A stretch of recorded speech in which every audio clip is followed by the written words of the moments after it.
Chapter 446. The eyes of the three girls opened wide.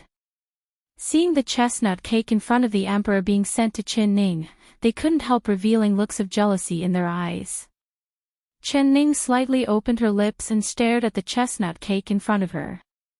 She didn't need to look to know that the three girls were staring at her with fiery eyes.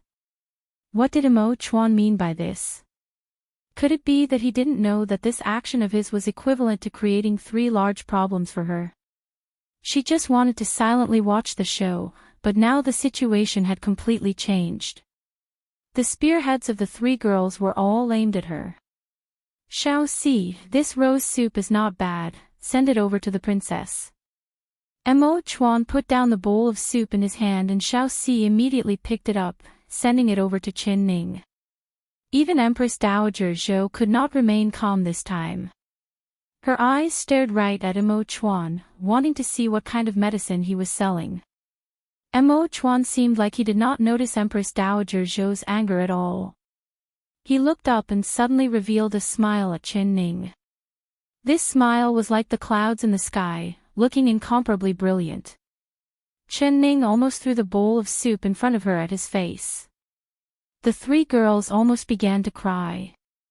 They were filled with anger and jealousy, glaring at Chen Ning with eyes that almost pierced a hole through her face. Why? Why did the emperor keep staring at the Dingyuan princess? Not only did he give her all the good food and drinks, he was even smiling at her. Was it because she had a pretty face? With a "pa" sound, Empress Dowager Zhou slammed her chopsticks down on the table. She couldn't eat anymore, she was so angry that she was full. This was simply nonsense. She understood that if Imo Chuan continued to sit here, it was unknown how much attention he would show to that girl in front of her and the three young ladies. Did he want to announce his relationship with the Dingyuan princess to the entire city? Mother, why aren't you eating anymore? Is this dragon well prawns not to your taste? Xiao Si, pass down the order. The chef that made this dish will be punished with 50 strokes of the stick. Imo Chuan's expression did not change as he ordered Xiao Si. Empress Dowager Zhou's chest was filled with anger as she slowly said, Emperor, this widow is full and wants to take a walk outside. Are you willing to take a walk with mother? Your son is very willing. Imo Chuan immediately stood up and respectfully helped Empress Dowager Zhou up. The two of them slowly walked out of the pavilion in the center of the lake. The mother and son had intimate expressions, as if they were whispering to each other. In the eyes of the three girls, it was a warm scene of a mother and a filial son. But when the three of them came back to their senses and looked at Chen Ning's face, their expressions completely changed. When Empress Dowager Zhou and the emperor left, there were only 4 girls around the same age, as well as several maids and eunuchs serving food and wine.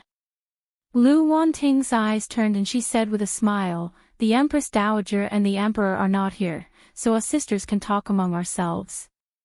We don't need these servants to serve us, what does elder sisters think? Ning, Xia Xiao Xia of Wu King of Xia. Chen, the three of them all looked at Chen Ning, what does the princess consort think? The three Chin. The three of the three looked at of the three girls, she look. Ning look at Chen of the Ning of the Oved. How could she not know what these three girls were planning? Chapter 447. She turned to Chen Ning with a smile and said, Princess Consort, the Empress Dowager will be testing our talents in a bit. Elder sister Xia knows how to recite poems, elder sister Wu is good at drawing, and Wan is not bad at playing the zither. What talent does the princess consort want to perform? As soon as her voice fell, Xia Yu Yen slowly opened her mouth and said in a complaining voice, Little sister Wan Ting, who in the capital doesn't know that before the princess consort was married, she had a great reputation in the capital. Who doesn't know that the princess consort doesn't like to study and doesn't like to do needlework? She is a good-for-nothing young miss. If you want the princess consort to perform, wouldn't that be embarrassing the princess consort? It had to be said that this Xia Yuyan was silent, but her words were even sharper than Lu Wanting's. There was no doubt that she was a jealous woman. Wu Yu'er said in a soft voice, "Elder sister Xia, little sister Wan, the princess consort is very beautiful and is loved by King Dingyuan, so how could she be useless? You can't speak nonsense and slander the princess consort's reputation. Princess consort, please don't take offense." She gave Chenning a gentle smile and said, "Yu'er believes that the princess consort will give us a great shock and make the Empress Dowager and the Emperor look at you in a different light. Isn't that right, princess consort?" Listening to it, this Wu Yu'er really knew how to talk. Each word was like a knife. These three people were fighting with each other, but when they saw that the emperor did not even look at the three of them and was instead fawning over the Dingyuan princess, they all stood together and attacked Chen Ning. Chen Ning revealed a smile and was not angry at all. She looked at the three girls in front of her with a playful expression. "That's right, you're right. This princess will definitely give you a great shock." The smiles on the three girls' faces froze and they couldn't help secretly gritting their teeth. How could the princess consort's face be this thick? Could she not hear that the three of them were ridiculing her? She actually had this kind of shameless boasting appearance. Wan wants to ask the princess consort, what does the princess consort want to perform? Is it poetry, painting, singing, or dancing? Lu Wanting's personality was the most straightforward. She couldn't hold back and directly asked. Chen Ning smiled as she looked at her and said with a gentle smile, "Anything is fine. Anything is fine." The three girls couldn't help taking a cold breath as they stared at Chen Ning with disbelief. The princess consort's tone is really big. Now that there were only 4 of them in the pavilion, and clan, Xiao Xiao, their consort, Ning, and Ning, Xiao, and Ning, Xiao. Now that there were only 4 of them in the pavilion, there was no need for them to pretend to be gentle and refined young ladies from a respectable family and have an overbearing aura. Perhaps. Chen Ning curled her lips into a smile. As she spoke, she picked up a grape and put it into her mouth. Oh, it's so sweet. She wasn't like these 3 silly girls, who only cared about bickering and didn't even care about eating a table full of good food. Wu Yu'er pursed her lips into a smile and pretended to be intimate with Chen Ning. She said in a gentle voice, "Princess consort, you don't know this, but elder sister Xia is a famous talented girl in the capital city. If her poems are said to be second, then no one would dare say they are first. You can perform anything later, but you can't compete with elder sister Xia's poems." Chapter 448. How could Xia Yuyan not hear this? Her brows knit together and she said with a smile, "Little sister Yu's painting is from the great master, so the princess consort shouldn't compete with little sister Yu in painting, otherwise you'll make a fool of yourself."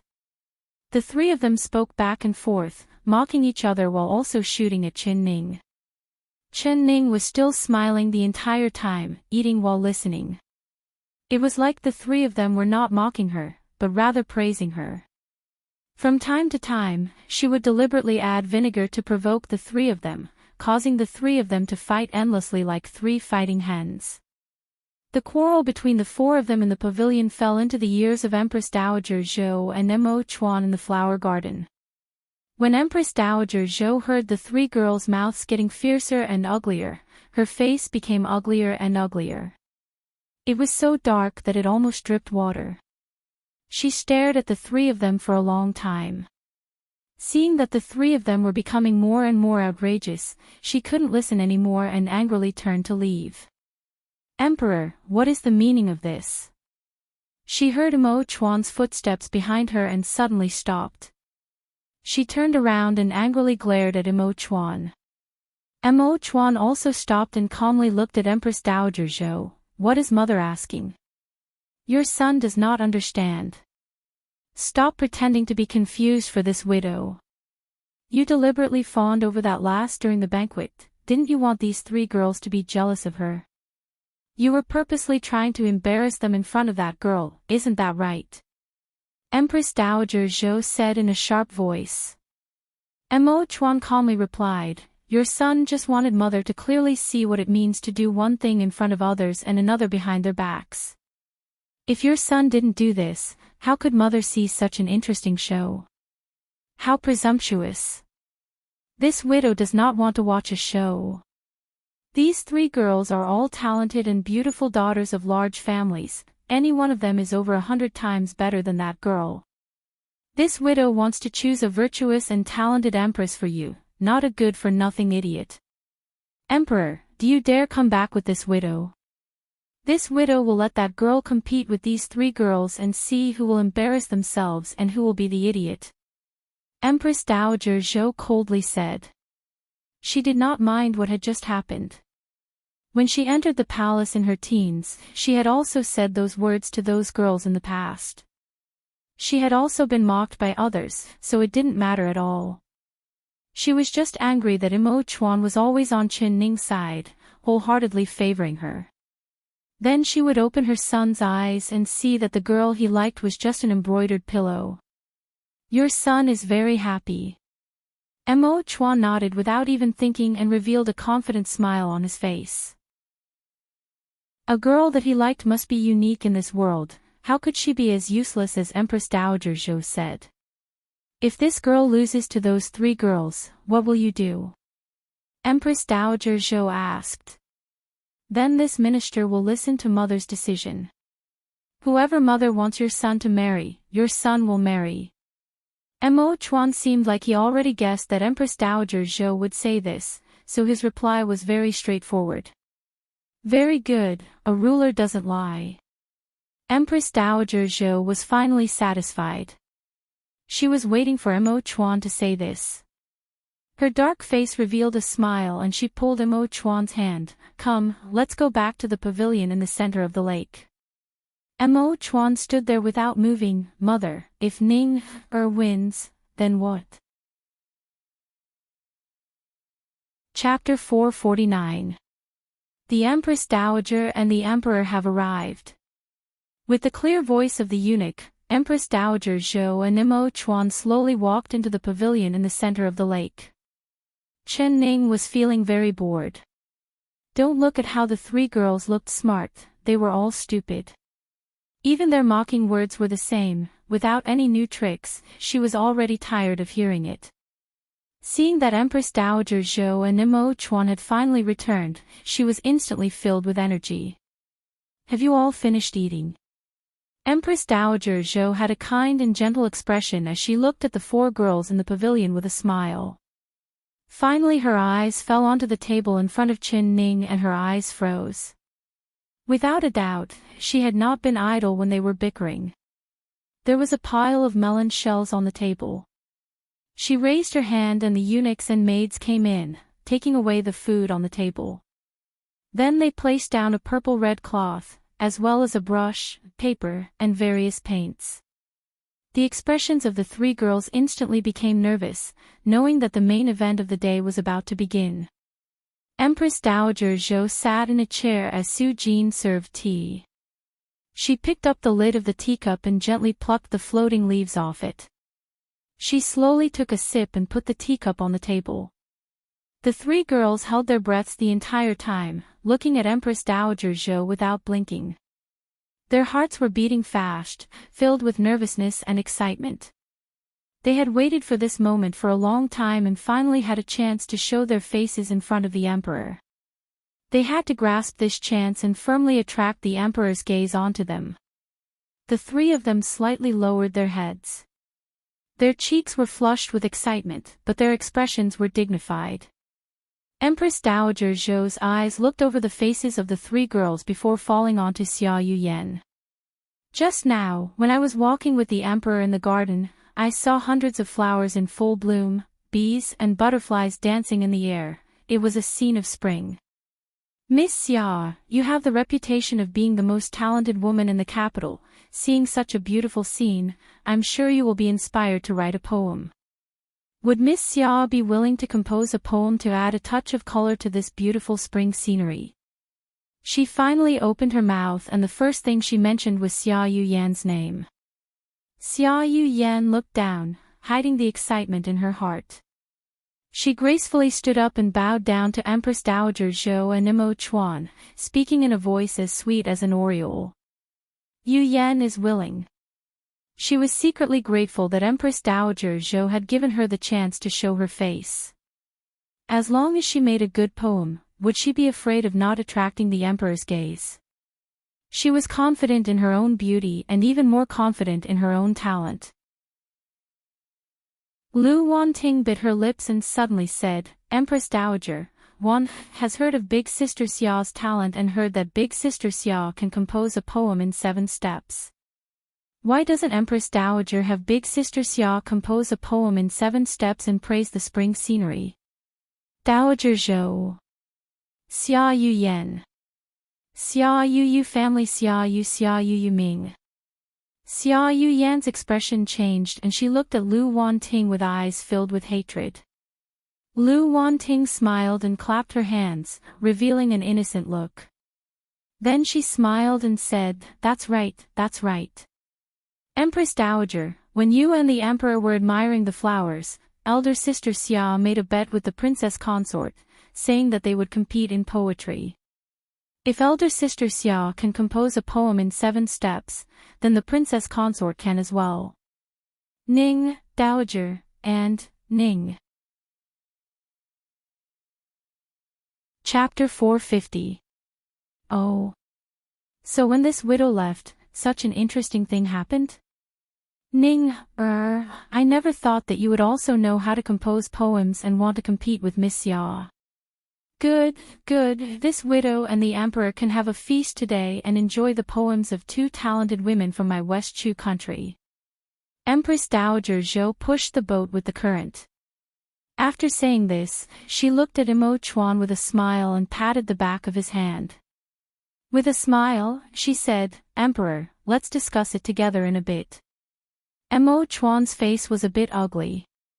Although he had confidence in Qin Ning, he never thought that Empress Dowager Zhou would give them this kind of tricky problem, actually making them compose a poem in 7 steps. Composing poems was not like other skills. If one didn't have any knowledge, not to mention 7 steps, they wouldn't be able to compose a poem in 70 or 700 steps. Ding Yuan Princess, Miss Xia wants to compete in 7 steps with you, are you willing? He didn't look at anyone else and only looked at Qin Ning. As long as she said she was unwilling, he wouldn't care what others thought and would immediately propose another way to compete. When Qin Ning heard this, she knew that he was trying to find an excuse for her. She revealed a faint smile and said with a nod, I'm willing. It was just composing poems, how hard was that? Although she didn't know how to compose poems, there were over 1,000 poems stored in the memory palace in her mind. Not to mention the spring scenery, even if it was summer, autumn, and winter, it wouldn't be hard for her. You're really willing? Imo Chuan stared at her, not feeling assured. He was very clear on how much ink this girl had in her stomach. Just looking at her crooked Sichuan characters, she couldn't even write well, so how could she compose poems? Although she was extremely intelligent and quick-witted, poetry wasn't something that could be done well just by being intelligent and quick-witted. You had to pay attention to the rhythm and balance. Even a scholar might not be able to compose a good poem in 7 steps, not to mention a 16-year-old girl like her. Does the emperor not believe me? Qin Ning raised her brows and her eyes lit up. Imo Chuan looked at her and unknowingly fell into a daze. When Empress Dowager Zhou saw the 2 of them looking at each other, her heart was filled with displeasure. With a forceful cough, she said, Emperor, if Ning is willing to compete, then let's listen. Perhaps Ning will give us a large surprise. Alright, then this one will wait for Mother's surprise. Imo Chuan's expression did not change as he sat back down, but there was a faint smile on his lips. From the exchange of gazes just now, he already knew that she had a well-thought-out plan and would definitely not lose. Xia Yuyan bit her lips. She didn't think that after all this talk, they would actually agree to compose a poem in 7 steps. Although she was known as the #1 talented woman and had a great talent in poetry, she couldn't just casually compose a poem in 7 steps. If she couldn't do it, wouldn't she be making a fool of herself in front of everyone? What she was more worried about was that if she couldn't do it and the other could compose a poem in 7 steps, then wouldn't her title as the most talented woman be taken away by that idiot princess? Reporting to the Empress Dowager, since we are competing, it would be too easy to just compose a spring scenery poem. How about we ask the Empress Dowager to come up with a topic and me and Miss Xia will compose a poem in 7 steps. Chen Ning saw that Xia Yuyan did not say anything and knew that she did not have any confidence. She might as well come up with a topic and increase the difficulty, pushing her a bit. Chapter 451. Empress Dowager, Yuyan. She wanted to refuse, but before she could finish, she was cut off by Chen Ning with a smile. Could it be Miss Xia can't do it? If Miss Xia can't do it, then it's my win. Xia Yuyan couldn't help being filled with anger. She turned to look at Chen Ning, not understanding where her confidence came from. Her chest filled with arrogance. She was the #1 talented woman, could she not compare to an idiot? All right, let's compete. Empress Dowager, please choose the topic. Empress Dowager Zhou never thought that Chen Ning would propose another topic. It was already hard to compose a poem in 7 steps, but if she added another topic, she believed that no one in West Chu could do it. Her deep eyes fell onto Chen Ning's face, wanting to see what this little girl was thinking. Chen Ning had a calm expression, not showing any fear at all. Empress Dowager Zhou slowly looked away. She understood what this little girl was thinking. She clearly knew that she couldn't do it, so she purposely increased the difficulty, making it so Xia Yuyan couldn't do it either. If the two of them couldn't do it, it would be a draw and she wouldn't embarrass herself in front of everyone. It had to be said that this was a smart method. But since she could see through this little girl's intentions, how could she let her succeed? Miss Xia, do you really want to compete? If you don't want to compete, this widow can change the competition method. Empress Dowager Zhou gently said. She was clearly biased towards Xia Yuyan. It was a pity that Xia Yuyan was filled with anger and could not hear it. She thought that Empress Dowager Zhou was looking down on her. Empress Dowager, Yuyan is willing to compete with the princess consort. Yuyan believes that if the princess consort can do it, then Yuyan will definitely be able to do it. Empress Dowager Zhou nodded and no longer said anything. Su Jin stood behind Empress Dowager Zhou and lowered her head when she heard this. She was thinking that this Miss Xia really had a smart face but a dumb heart, not even being able to hear Empress Dowager Zhou's good intentions. AI, how could this kind of girl be worthy of the emperor? The lake pavilion was surrounded by strange flowers. When the wind blew across the lake, it brought with it a fresh flower fragrance. Empress Dowager Zhou looked at the butterflies flying around the flowers and casually pointed with her finger as she said, "We'll use this butterfly as the topic." Since ancient times, there were many poems about butterflies, but it was extremely difficult to recite them in a lively and unconventional manner. Therefore, this question was neither difficult nor easy. Miss Xia, which one of you will start first? Xia Yuyan thought that whoever started first would be at a disadvantage, so she quickly said, "How could Yuyan dare to be in front of the princess consort? Naturally the princess consort will go first." Chen Ning looked at her and nodded with a faint smile, "Then I'll start first. Aunt Su Jin, I'll have to trouble you to help me count." Su Jin looked at Empress Dowager Zhou and Empress Dowager Zhou nodded. She stood up. Her waist was slender and her figure was graceful. Her aquamarine dress was fluttering in the wind. She calmly took a step forward and Su Jin counted, 1. She took another step forward. Her long skirt swayed slightly, and with each step she took, a lotus blossomed. When Su Jin counted to the third step, her eyes lit up and she said with a smile, "Got it." Everyone was shocked, and they couldn't help but look at each other in disbelief. Chen Ning continued to walk forward while using a clear and sweet voice to read it out. 1, 2, 3, 4, 5, 6, 7, 8. Chapter 452. Lu Wanting was the first to not be able to hold it in as she let out a ha laugh. Ha ha, is the princess consort writing a poem about butterflies or is she counting them one by one? Xia Yuyan revealed a faint smile, but her heart let out a sigh of relief. She really thought that the princess was a hidden character, but she never thought that she was just bluffing. She was actually a complete idiot. She covered her lips and also began to laugh. Su Jin counted the steps and heard the mocking laughter coming from all around her. She couldn't help lowering her head, feeling embarrassed for Chen Ning. Empress Dowager Zhou revealed a proud look as she looked over at Imo Chuan. Although she did not say anything, the ridicule and disdain in her eyes was already revealed. When Imo Chuan heard Chen Ning's first two lines, the corner of his eyes couldn't help twitching. He did not notice Empress Dowager Zhou's eyes looking at him at all. His eyes were firmly locked onto Chen Ning's face and his two handsome brows tightly knit together. This girl, he shouldn't have agreed to let her compose a poem back then.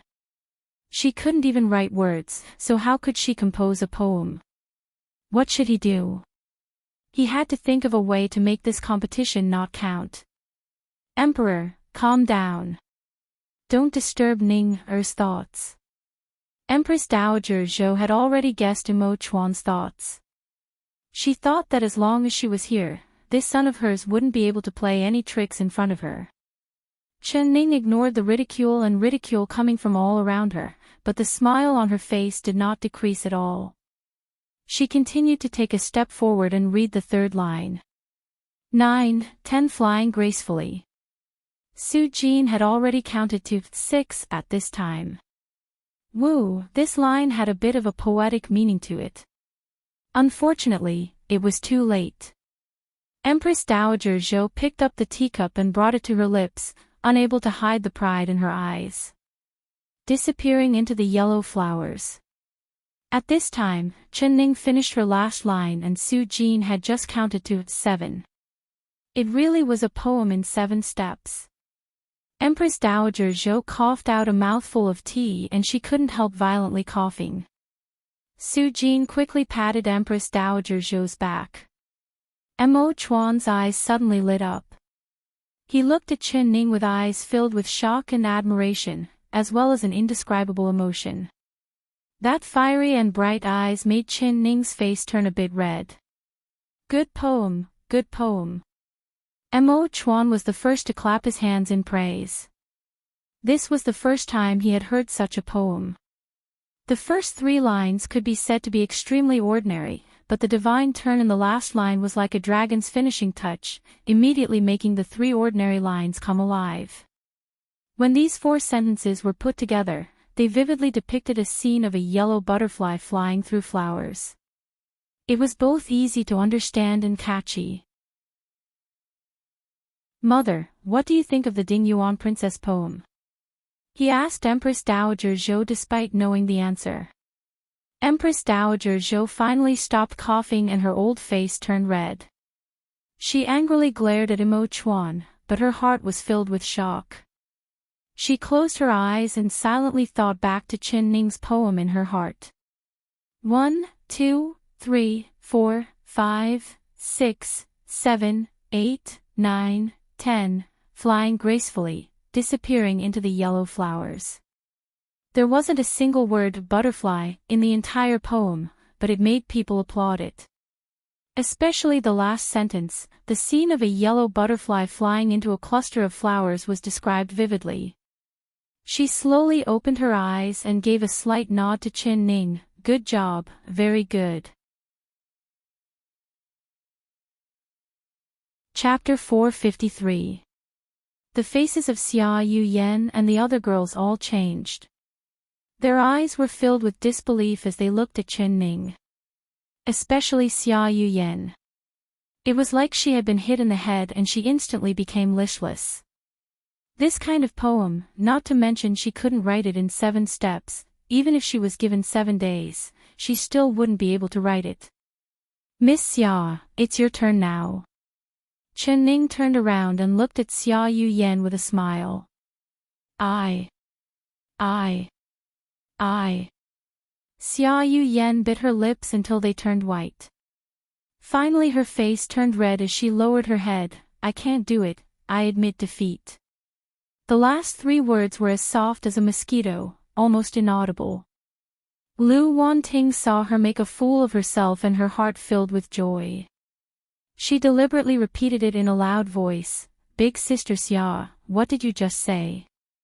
Did you admit defeat to the princess consort? Xia Yuyan angrily looked up and glared at her. Lu Wanting smiled at Wu Yuer and said, Big Sister Wu, it seems like Big Sister Xia's title of the capital's most talented girl will change hands, don't you think so? Wu Yuer smiled without saying a word. When Xia Yuyan heard this, she felt her face turn red. Thinking of how she mocked Chen Ning before, she was filled with shame. She wished she could find a hole to hide in. Empress Dowager Zhou gave a soft cough and slowly said, the path of poetry can be done by accident or by deep thought.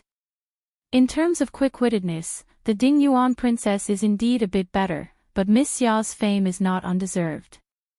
How about this? This widow will give another topic. There is no time limit, so the 2 of you can carefully think about it. Whoever has a better poem will be the winner of this competition. Hearing this, the expressions of everyone present changed. Xia Yuyan was filled with joy, Mo Chuan was filled with anger, Chen Ning did not make a sound, and Su Jin muttered in her heart, how biased. Empress Mother, isn't this a little unfair? Mo Chuan coldly said, you clearly said that the poem in 7 steps would be the winner. Not only did the Ding Yuan princess write a poem in 7 steps, she also wrote a peerless poem. Does this not count as a win? Emperor, the poem in 7 steps is a test of quick wit. The Ding Yuan princess is quick-witted and Miss Xia is not as good, but the path of poetry is deep and profound. If the Ding Yuan princess is really talented, why would she be afraid of another round? Does the emperor not believe in the Ding Yuan princess skills? Empress Dowager Zhou gave a faint smile. Very well, your subject will wait and see. Even if we compete again, someone will only be humiliated once more. Mo Chuan's unkind words made Xia Yuyan feel even more embarrassed. Her face was red and she was secretly grateful to Empress Dowager Zhou. She knew that the Empress Dowager was giving her another chance to take revenge. She gritted her teeth and thought to herself that as long as there was no time limit, she would definitely be able to chant a beautiful line that would shock everyone and ruthlessly slap the faces of those who dared to mock her. Ning, do you have you? If you agree, I'll give you another question. You Yuyan Chen said with a smile. Chen Ning revealed a faint smile. Ning has no objections. I asked the Empress Dowager to make a question. All right, then this widow will make another question. Right now it is spring, it is a good time to look into the distance. How about this, we'll use the words mountain climbing as the title and write a mountain climbing poem. If either of you think it through, then write it down on a piece of paper and give it to this widow to look over. Empress Dowager Zhou slowly said this. Then she picked up the teacup again and slowly sipped it. Mo Chuan stared at Empress Dowager Zhou. Very good, this mother of his was really unscrupulous. She clearly knew that Ning Er's writing was bad, but she still wanted them to write a poem. Wasn't this making Ning look like a fool in front of everyone? Chapter 454.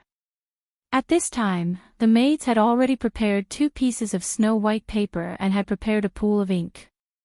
Xia Yuyan held the pen and had already thought of 4 lines in her mind, but she did not write them down. Rather, she continued to think about the words. Since the Empress Dowager had said there was no time limit, she could carefully think about it. Chen Ning stood in front of the table. She picked up the pen and dipped it into the ink. She heard the sounds of laughter coming from all around her, with Lu Wanting's laughter being the loudest. Princess Consort, your pen is upside down. Why are you using the tip of the pen to dip in the ink? Could it be that the Princess Consort has never learned how to write before? Chen Ning calmly looked up and asked back, this princess likes to use the tip of the pen to write, can't I?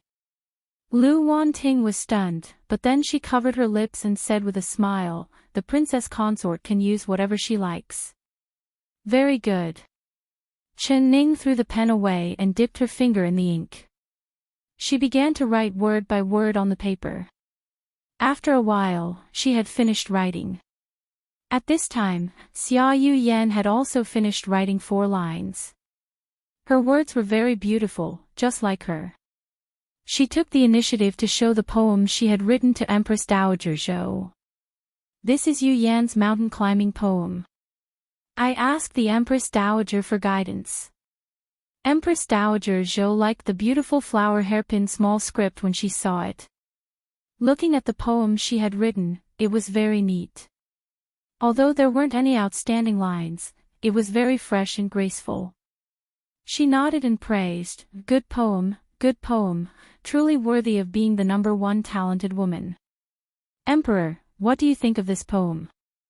The Empress Dowager is too kind. Xia Yuyan's face turned red, but she secretly looked at Emo Chuan from the corner of her eyes. Emo Chuan just looked over her poem and gave a soft, woof sound, not saying anything. Xia Yuyan was instantly filled with disappointment. She bit her lower lip and glared at Chen Ning.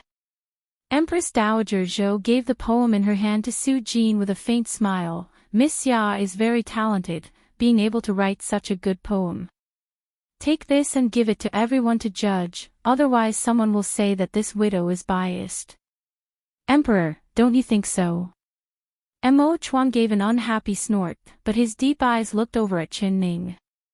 Xia Yuyan's poem was passed around by the palace servants, receiving a wave of praise. Wu Yu and Lu Wanting also gave a few words of praise, but they were not convinced in their hearts. Especially when they saw Xia Yuyan's proud appearance, they were even more unconvinced. Isn't it just a poem? We also know how to play the zither and paint, do you know how to write? The 2 girls silently cursed, but they did not dare say it out loud. They could only hope that the Ding Yuan princess could come up with a better poem to suppress Xia Yuyan's prestige. Empress Dowager, this is Ning's poem. Chen Ning calmly washed her hands before picking up the poem she had written, giving it to Empress Dowager Zhou to look over. Although she didn't know how to write with a brush, she had practiced modern calligraphy with a hard brush. When she dipped her index finger in the ink, the strokes were full and powerful. If Empress Dowager Zhou and Emo Chuan hadn't personally seen her write it, they would have suspected that someone had written it for them. Especially Emo Chuan, he had no way of connecting the words in front of him to the earthworm-like Chuan character. It was not written by the same person at all. Empress Dowager Zhou was shocked by Chen Ning's words. She composed herself and looked at the poem she wrote. After reading it word by word, she was silent for a while before finally slowly nodding. Chapter 455. The surrounding people all sucked in a cold breath. Almost everyone's eyes popped out as they looked at Chen Ning in disbelief. What? Why did she win? I don't accept this. Xia Yuyan couldn't help screaming out. She was filled with anger and hate, but she did not dare be angry at Empress Dowager Zhou. She could only hatefully stare at Chen Ning. Su Jin, read the Ding Yuan princess poem to everyone and let everyone judge it. Empress Dowager Zhou said in a soft voice, ignoring Xia Yuyan's loss of manners. She was very disappointed in Xia Yuyan. She had wasted the title of #1 talented woman, but it turned out she was only this strong. Su Jin cleared her throat. Everyone perked up their ears and held their breaths. One up, one up, one up, one up to the top of the mountain. She clearly read out the first two lines. Chi! A cold laugh rang out. Xia Yuyan curled her lips and said in a disdainful voice, "You call this a poem? It's simply dog fart." As soon as her voice fell, she suddenly felt a cold gaze sweep over her, making her body tremble. Mo Chuan turned to look at Empress Dowager Zhou with a serious expression. "Mother, did someone just fart? Your son seems to have heard the sound of a fart." Empress Dowager Zhou's lips couldn't help twitching. She stared at Mo Chuan with a look of warning. Mo Chuan ignored her. "Shao Si, go see where the dog came from to dare fart here. If it dares to fart again, then kick it out for this one." Shao Si suppressed his laughter and gave a sound of agreement. Xia Yuyan's face instantly turned red to her ears. She lowered her head, feeling angry and embarrassed. Wu Yu'er and Lu Wanting saw that the emperor was actually mocking Xia Yuyan. It was clear that he did not care about her at all, so they were filled with joy.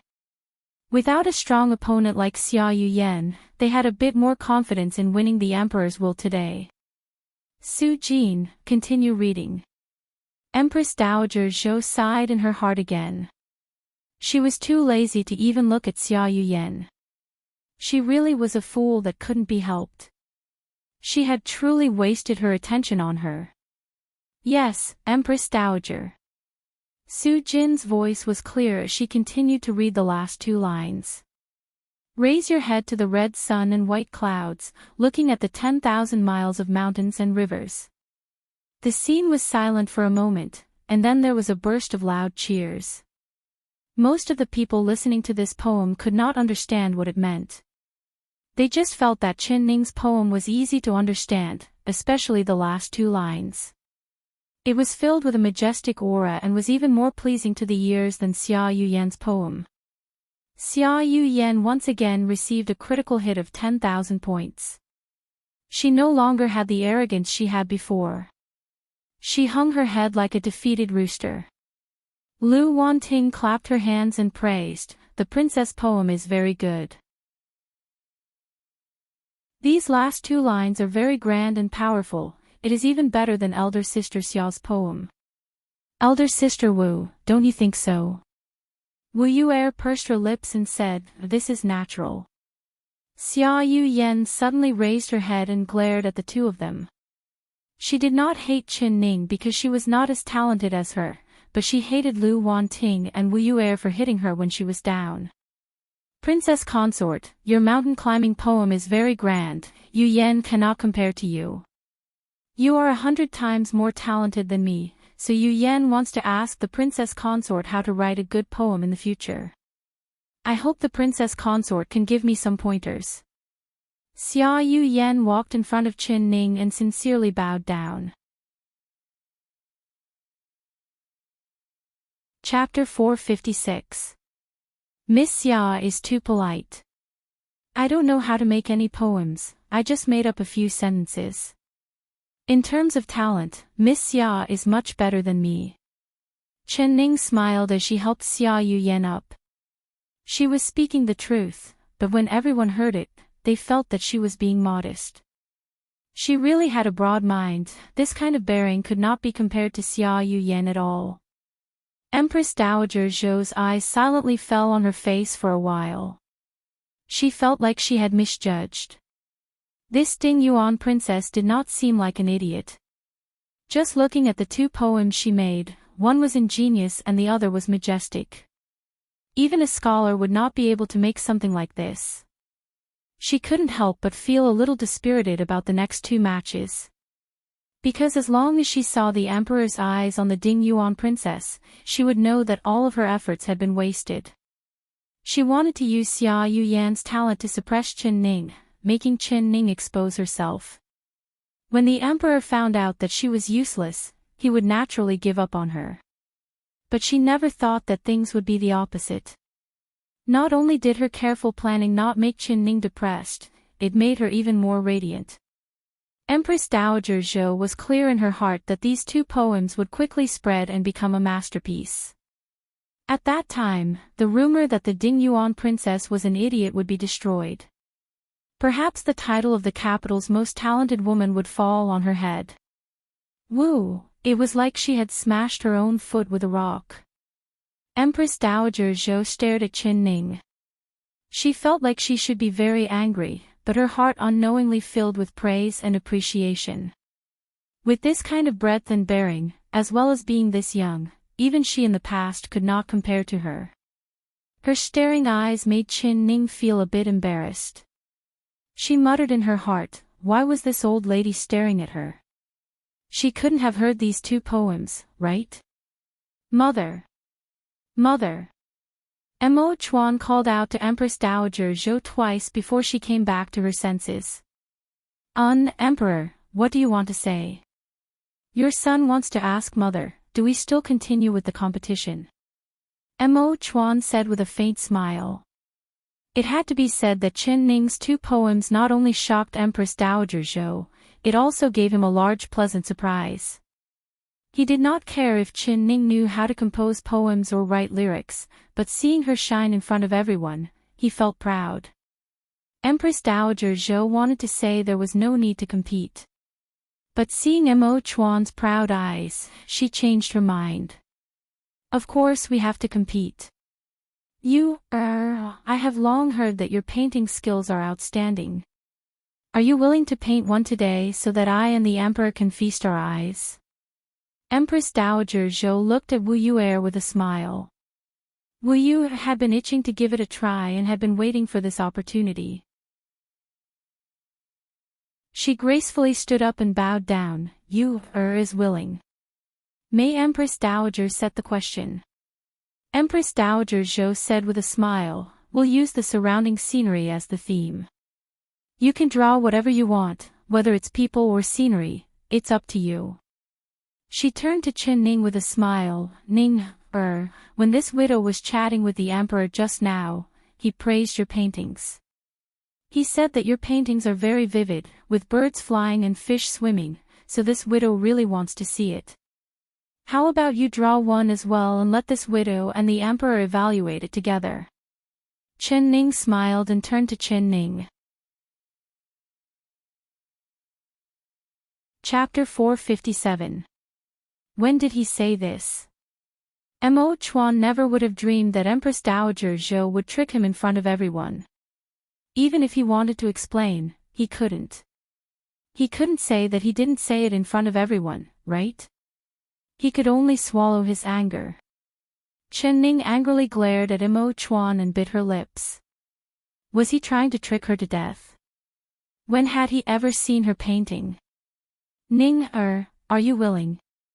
Empress Dowager Zhou asked with a smile. The current her in Qin Ning's eyes was like a smiling old fox. Of course I'm willing. Qin Ning steeled her heart. Wasn't it just painting? She didn't know how to paint people, but could she not know how to paint earthworms? Alright, then this widow and the Emperor will be waiting to enjoy your masterpiece. Empress Dowager Zhou leaned back in her chair in satisfaction. She looked over at Mo Chuan and saw the veins popping out on his forehead as expected. She liked seeing this disobedient brat's veins pop out from anger. Wu Yu'er was covered in paints. There were yellow, stone, titanium white, indigo, and etc. There were also all kinds of large and small brushes. She had studied painting for 10 years and had learned from a master, so her paintings had the style of a master. She wanted to show off at this time, so she was painting a spring garden.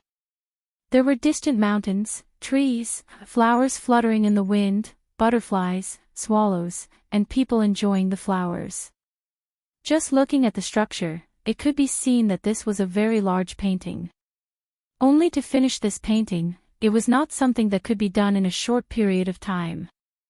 Princess Consort, what paints do you need? This servant will help you prepare them. Su Jin saw that Qin Ning did not have any paints in front of her. She couldn't help feeling worried for her, so she asked in a concerned voice. "Oh, I don't need paints. Aunt Sujin, just help me grind some ink." Chen Ning replied with a smile. "Ink?" Sujin was filled with questions, but she did not dare ask, so she ground the ink. Chen Ning casually picked up a brush and dipped it in the ink. Raising the brush, she began to paint on the paper. "I'm done." She put down the brush and took a step back. Looking over her painting, she was very satisfied. "She's done." Empress Dowager Zhou and Nimo Chuan were shocked. They couldn't help standing up and looking over at the table. Their faces turned dark at the same time. This. What was she painting? On the snow-white paper, there were 3 curved earthworm-like things drawn horizontally. Other than that, there was nothing else. Mo Chuan couldn't help secretly gritting his teeth. Was she writing his Chuan character horizontally? Earthworms. How could she think of this? Everyone that saw Chen Ning's drawing couldn't help having their faces twitch. They wanted to laugh, but they didn't dare. They could only lower their heads and endure it as their shoulders secretly shook. Wu Yuer's face was filled with disdain. I thought the Ding Yuan princess was very strong. Don't look at how good her poems are, but comparing paintings. She only knew how to draw earthworms to coax children. The Empress Dowager and the Emperor were definitely not children. Empress Dowager Zhou took a deep breath and held Mo Chuan's hand as she slowly sat back down. "Ding Yuan princess, this widow's topic is to paint the scenery in the garden. I don't know what you're painting, but this widow's eyes aren't good and I can't see it. How about you show it to this widow?" Chapter 458. Lake? Empress Dowager Zhou was stunned. If it wasn't for her strong willpower, she would have broken down. Behind her, the maids and eunuchs all shrank back, trying to suppress their laughter, but they did not dare laugh out loud. Lu Wanting gave a gee laugh that was even clearer than a bell. She ran to Chen Ning's side and looked at her painting. Then she looked at the lake and asked with wide eyes, "Princess consort, your wan doesn't look like a lake at all. It looks more like 3 caterpillars, he. Her expression was innocent, but whether it was true innocence or fake innocence, it could not be hidden from Chen Ning's eyes. Chen Ning's eyes swept over her face and her lips curled into a taunting smile. "Is that so? Then that means you don't know how to appreciate this princess painting." Lu Wanting was stunned for a bit before realizing that she had been mocked. Her face instantly turned red. Xia Yuyan saw that she had been humiliated and her heart was filled with joy. She opened her mouth to praise, "Princess consort is right. This kind of interesting painting, those vulgar people would not be able to understand it." Lu Wanting was filled with anger and hate. She did not dare lose her temper at Chen Ning, but she was not polite to Xia Yuyan. She immediately retorted, "Can you understand it? You're saying that if this isn't a caterpillar, then what is it?" Of course Xia Yuyan could not understand it. She raised her chin and revealed a profound smile. "Of course I can understand it. The mysteries of this painting requires careful observation to understand, isn't that right, princess consort?" Chen Ning secretly found this funny. She nodded and said, "That's right, Miss Xia truly has good eyes. Normal people would not be able to understand it." After she said this, everyone's eyes turned to look at the painting in her hand. Looking up and down, looking left and right, they wanted to see just what was so mysterious about this painting. Wu Yuer was not in the mood to paint anymore. Her eyes kept looking at Chen Ning's painting. She was proud and arrogant. She thought that even if others could not understand it, she would be able to understand it. She looked at it and felt that it wasn't an earthworm or a caterpillar. She could not understand anything else. But even Xia Yuyan could understand it, so why couldn't she? The more she thought about it, the more unconvinced she was. Her eyes were glued to Qin Ning's painting, almost as if she wanted to see a hole through it. Empress Dowager Zhou was also filled with doubts. She asked Mo Chuan in a small voice, "Emperor, do you see the mysteries of this painting?" Mo Chuan thought in his heart, "What mysteries there? It is 3 earthworms." Mo Chuan said, Qin Ning, you." His face, however, had an unfathomable expression. Of course this son can see it. Could it be that Imperial Mother can't see it? Qin Ning looked at Zhu and Mo Ning and Dowager Zhou, and said.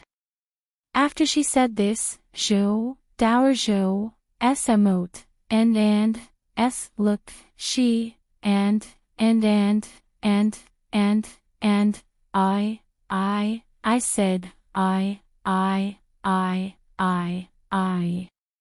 After Dowager Ning, Qin and she. After she say, I.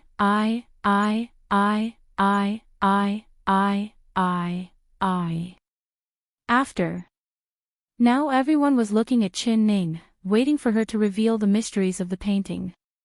The corners of his mouth curled up and a faint smile appeared in his eyes.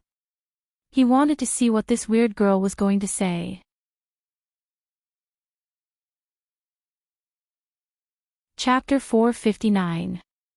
Empress Dowager, please take a look. Ning Her's painting is called the Lake Interest painting. Lake Interest painting. Interesting. Empress Dowager Zhou was confused hearing this, but she revealed an interested expression. She nodded and asked, "Where is this lake and where is this interest?" Empress Dowager, this lake water is transparent. It falls on the paper, so it is also transparent. This entire painting is a world in the water. There are water plants floating here and there is a group of small shrimps swimming around. She pointed at the lower right corner of the painting and said with a serious expression. Everyone's eyes went wide as they looked at where she was pointing. They found that the paper was completely clean, without any water plants or prawns. They thought they were seeing things. They rubbed their eyes and looked again, but there was still nothing there. Empress Dowager Zhou couldn't help looking at Mo Chuan. She saw that his eyes were filled with a smile as he looked at the Qin family's girl without blinking. He wasn't looking at the painting in her hand, but rather at her face. Even if the other side said there was an elephant on the paper, he would still nod his head without any hesitation. Ning, where is the water plant in your painting? Why can't this widow see it? Also, where are the prawns you mentioned? Empress Dowager Zhou couldn't hold it in anymore and finally asked. Reporting to the Empress Dowager, the water plant was eaten by the prawns, so naturally you can't see it. After the prawns ate the water plant, they never thought that a group of fish would suddenly swim over. They treated the prawns as food, so the prawns were gone. After the fish ate their fill, they swayed their tails and swam away, so there is only a clean lake left on the painting. Qin Ning's words were like pearls and her voice was clear. Her words were very pleasant to listen to, as if she was telling the truth. The smile on Mo Chuan's lips unknowingly became wider. This girl was really bold, actually daring to play with the Empress Dowager and the Emperor. Wasn't she afraid of losing her head? He looked over and saw Empress Dowager Zhou's face sink. So before Empress Dowager Zhou could become angry, he said, "The Ding Yuan princess painting is good and her explanation is even better. Looking at it like this painting is truly mysterious." His words stopped Empress Dowager Zhou's mouth. Empress Dowager Zhou gave an angry snort. "Mother has just said that your son has praised the Ding Yuan princess painting, saying that birds can fly and fish can swim. Isn't this what I saw with my own eyes? The prawns and fish have all come alive on the paper. This is the first time this one has seen such a wonderful painting." "Oh. So it's like this." When everyone heard this, a look of realization appeared on their faces. "Interesting, this is really interesting." Wu Yuer nodded. Wu Yu'er was so angry that she almost vomited blood. What kind of bullsh** tea was this painting? It actually won a wave of applause and praise. Even the emperor was full of praise for her paintings, so why should she do that? She stared at the paper and suddenly said in a loud voice, "Princess consort, you said that the fish swam away after eating the prawns, then what are these 3 crooked lines?" "Oh, this," Chen Ning slowly said, "when the fish is full, it excretes and turns into fertilizer. It fattens these 3 worms and they grow bigger, climbing out of the lake." "Miss Wu, you're asking me what these are, but these are clearly earthworms. You can't not recognize earthworms, right?" She pretended to be surprised as she looked at Wu Yu'er with wide eyes. Chapter 460. Xia Yuyan and Lu Wanting covered their mouths as they giggled. That laughter in Wu Yu'er's ears was like needles piercing her ears. "Ding Yuan princess, this one really likes your lake painting. Are you willing to give it to this one?" When Wu Yu'er was filled with anger and hate, she suddenly heard Imo Chuan's clear and melodious voice ring out. "What?" The emperor was actually asking the Ding Yuan princess for a painting that she couldn't even see. Wu Yu'er almost did not dare believe her ears. She stared with wide eyes at the painting in Chen Ning's hand, wanting to see if this painting was really that good. Chen Ning was also a bit stunned, but then she revealed an uncaring smile. "This is my playful work. If the emperor likes it, then you can take it. This one really likes it." His words made Empress Dowager Zhou's face turn even darker and it made Chen Ning's face turn red. Xiao Si took the painting from her hands and carefully rolled it up. He held it in his chest like he was holding a rare treasure. Wu Yu'er felt more and more indignant as she looked at it. Tears began to fall from her eyes. "Empress Dowager, Yu'er doesn't accept this. I ask you to be the judge.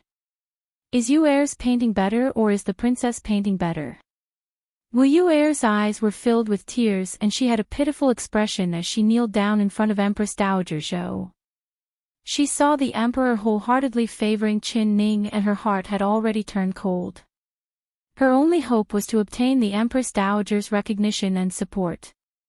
How could Empress Dowager Zhou not understand her meaning? "Yu'er, stand up. In terms of painting skills, you are indeed better than the Ding Yuan princess, but in terms of artistic conception, the princess is slightly better. So, your painting skills can be said to be equal, this widow likes both of you. Su Jin, bring out the 3 jade ornaments from this widow's jewelry box and give them to these 3 girls for this widow." "Yes, Empress Dowager." Su Jin replied and quickly brought back 3 beautiful ornaments. "Yu'er, come, this widow will personally help you put them on. You were born with a pair of hands that can draw such a good painting, you will definitely marry an ideal husband in the future. Only, I don't know which family's son will be lucky enough to marry such a beautiful girl like you." Empress Dowager Zhou helped Wu Yu'er put on the ornaments while speaking in a kind manner. Wu Yu'er's face instantly became whiter than paper. Her body slightly trembled as she looked at Yu'er. The Empress Dowager's meaning was clearly that she didn't like her. Her wish to enter the palace as a concubine became a pile of bubbles. "Yu'er. Thanks the Empress." Yu'er's smile that was even uglier than a cry, but Yu'er, yen, yu shi's yu chin. Yu'er airs yu emperor's long shao shui yu smile. Yu lu yu yang wanted to become a wu. Yun wu. Yu wu. Yu tian lu wu. Ling. Lu yu yen. Yu was and lu. Xia Yu Yan had made a fool out of her poem and now Wu Yu'er had been abandoned by the Empress Dowager. She was the only one left, so entering the palace as a concubine would most likely fall to her. Her heart was beating fast and she was so nervous that she almost couldn't breathe. Her eyes looked at Empress Dowager Zhou, waiting for her to call her name. In order to be able to shock everyone with her skills, she purposely brought the jade zither that she often used. This was an ancient zither with a clear and melodious sound. It was also extremely expensive. Chapter 461. Lu Wanting first proudly looked at Xia Yu Yan and Wu Yu'er before walking in front of Empress Dowager Zhou with a happy expression. She looked up at Empress Dowager Zhou and revealed a faint smile. Empress Dowager, Wan He specially prepared a beautiful song for Empress Dowager. It's called Song of Birds and Fragrance of Flowers. It's a famous song that has been lost for a long time. Legend has it that when this song is played beautifully, you can smell the faint fragrance of flowers and it can even attract the singing of birds. Wan He specially practiced it for a long time. After she said this, Xia Yu Yan and Wu Yu'er both pursed their lips and revealed looks of disdain. Just based on her frivolous and flamboyant appearance, the Empress Dowager also looked down on her. Empress Dowager Zhou smiled as she pulled Lu Wanting's hand. She stroked her hair and placed a pearl hairpin in her hair. Good child, this widow understands your filial piety, but this widow is a bit tired today. I'll summon you to the palace to play the zither for this widow another day. Lu Wanting's eyes popped open and she was instantly stunned. She had carefully prepared a zither song, but the Empress Dowager did not even want to listen to it. Empress Dowager. How could she let go of this rare chance? She still wanted to say something. Su Jin had already cut her off. Miss Wan, it is already quite late. The Empress Dowager has just recovered from her illness and needs to rest for 2 hours at this time every day. If you want to play the zither for the Empress Dowager, there will be chances in the future. The Empress Dowager will summon you to the palace again, so why are you in such a rush? Lu Wanting's face turned red and she was stunned like a wooden chicken. Xia Yu Yan reminded her, little sister Wan, you still haven't thanked the Empress Dowager for her grace. Wan thanks the Empress Dowager. Lu Wanting's nails dug deep into her palms and she was so angry that she almost spat out blood. Empress Dowager Zhou waved her hand for Xia Yu Yan to come closer. She also helped her put on a hairpin and said with a smile, this widow is tired, I can't compare to you young girls. Ding Yuan Princess, help this widow send these 3 girls out of the palace. After saying this, she slowly stood up from the chair and said, Emperor, send this widow back. Mo Chuan's deep eyes flashed, yes, mother. He supported Empress Dowager Zhou as they walked step by step into the peaceful life palace. The 3 young girls behind him reluctantly watched his tall and straight back slowly disappear from their sight. The excitement, and secret joy they had before entering the palace had all disappeared. What replaced it was a sense of loss. Their wish to enter the palace to serve the emperor might never come true again. Ladies, please. Chen Ning knew that Empress Dowager Zhou had something to say to Mo Chuan and didn't want her to hear it, so she sent her away. Hearing this, Wu Yu'er and Lu Wanting couldn't help glaring at her, their hearts filled with hate. Although they knew Chen Ning's identity, they couldn't help feeling jealous of her. Especially when they saw that the emperor's gaze always seemed to linger on her body, intentionally or unintentionally. Both of their hearts were filled with all sorts of emotions. Xia Yu Yan's attitude towards Chen Ning was much friendlier. Especially after hearing Chen Ning's mountaineering poem, her feelings towards Chen Ning could only be described as admiration. It was like looking up at a high mountain, yearning for it. Princess Consort, Yu Yan's words have offended you before, I hope you don't take offense. Chapter 462. Alright, then I'll call you Big Sister Ning from now on and you can call me Little Sister Yan. Xia Yu Yan was filled with joy. The 2 of them held hands and walked out while talking. Wu Yu'er and Lu Wanting followed behind them. They were angry and disappointed, having listless looks on their faces. When they arrived in front of the Peaceful Life Palace, Chen Ning stopped and said goodbye to Xia Yu Yan. Little sister Yan, forgive me for not being able to send you off, but the Empress Dowager has ordered that I can't leave the Peaceful Life Palace. If little sister Yan is summoned by the Empress Dowager again, then we can chat again. She pursed her lips into a smile. On the way here, she and Xia Yu Yan had a good chat. Although Xia Yu Yan was a bit arrogant, it was because she had been flattered all year round. After suffering a setback in the palace today, that sharp edge had faded a lot and she had become much gentler. Xia Yu Yan was a bit reluctant as she pulled her hand and said, Big Sister Ning, if you want to see me, you can invite me into the palace at any time. I can see that the Empress Dowager likes Big Sister Ning a lot, so as long as you say it, it will definitely happen. Wu Yu Er and Lu Wanting's eyes lit up and they secretly scolded themselves for being muddle-headed. There was such a good chance in front of them and they actually didn't take it, letting Xia Yu Yan take it for nothing. The two of them stood to the left and right, pushing Xia Yu Yan aside. They began to fawn over Chen Ning, calling her Big Sister Ning over and over again. Big Sister Ning, next time you want to invite Big Sister Xia, remember to mention my name to the Empress Dowager. I also want to see Big Sister Ning again. That's right, Big Sister Ning, and you are like old friends, you are like my blood-related big sister. Wan hopes to be close to Big Sister Ning. Chen Ning's lips slightly curled up and she revealed a faint smile. She could tell who was real and who was fake with a single glance, but it was a pity they found the wrong person. She was not a delicious cake in Empress Dowager Zhou's eyes, but rather a thorn in her flesh. After today, Empress Dowager Zhou's disgust for her would increase by another layer. After sending off the three girls, Chen Ning stood at the palace gates. She watched the three palanquins pass through the long and quiet palace path, passing through the palace gates and finally disappearing. She silently stood there for a while.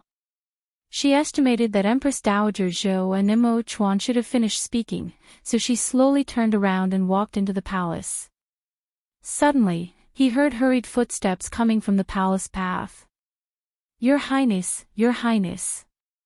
That voice was a bit familiar. Chen Ning stopped and turned around. She saw a blue-clothed manservant rushing over. Why are you here? Chen Ning took another look and found that this blue-clothed manservant was the one named Shaoanzi that served Chu Xiaoyang. Her brows instantly knit together. She felt disgusted whenever she saw anyone around Chu Xiaoyang. Even thinking of his name, she wanted to vomit. She could never forget what Chu Xiaoyang wanted to do to her in the carriage that day. Greetings, Princess Consort. Shaoanzi bowed down to her. Chen Ning coldly said, What are you doing here?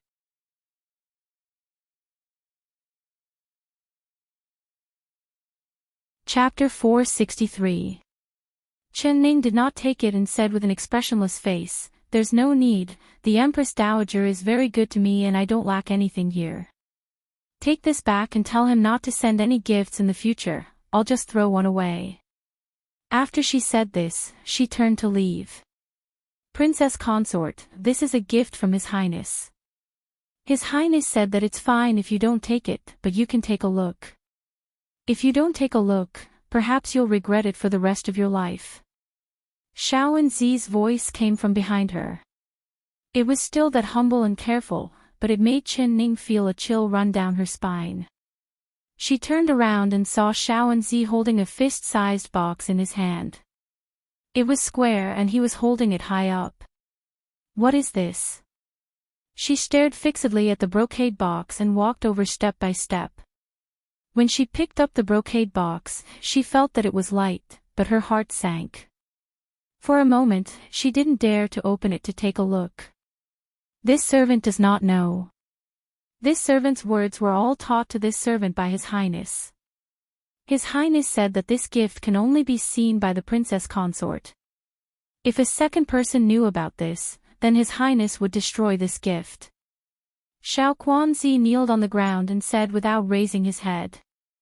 Chen Ning's hand holding the box slightly trembled. She took a deep breath and slowly opened the box. Just taking a look, her body violently trembled. She almost couldn't hold the box as it swayed. There was only a single thing in the box. It was a bloody finger. The fingertip was slender and the texture was delicate. With a single glance, it could be seen that this was a girl's pinky. Chen Ning did not even need to think to know who the owner of this finger was. She also knew why Chu Xiaoyang had given her this gift. Her eyes became hot and tears began to pour out.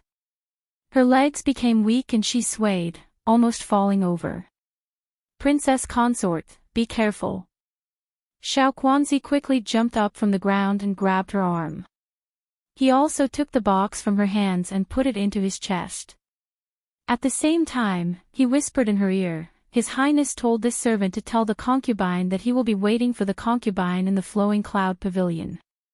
However, other than the concubine, he doesn't want to see anyone else, otherwise the concubine will never see Miss Xiao Ru again. After saying these words, he took 2 steps back and stood with his hands by his side. He still had the appearance of a humble and obedient servant. Chen Ning finally realized that this Xiao Quanzi who didn't reveal anything actually knew martial arts. Her entire body was trembling from anger. Her teeth tightly bit her lips until she tasted blood on the tip of her tongue. Her hands clenched into fists as she stared straight at Xiaoenzi. Xiaoenzi kept his head down the entire time, not making a single sound. Alright, go tell Chu Xiaoyang that Chen Ning will return. I will definitely return. If he dares to harm Xiao Ru before I return, I will take his life. She forcefully spat out each word. That's right. This servant will follow your orders. This servant will not miss a single word from the princess consort's words to His Highness. Please take care of yourself, princess consort. This servant will leave now. Xiaoenzi placed the bag in his hand at Chen Ning's feet and slowly backed away, all the way to the door.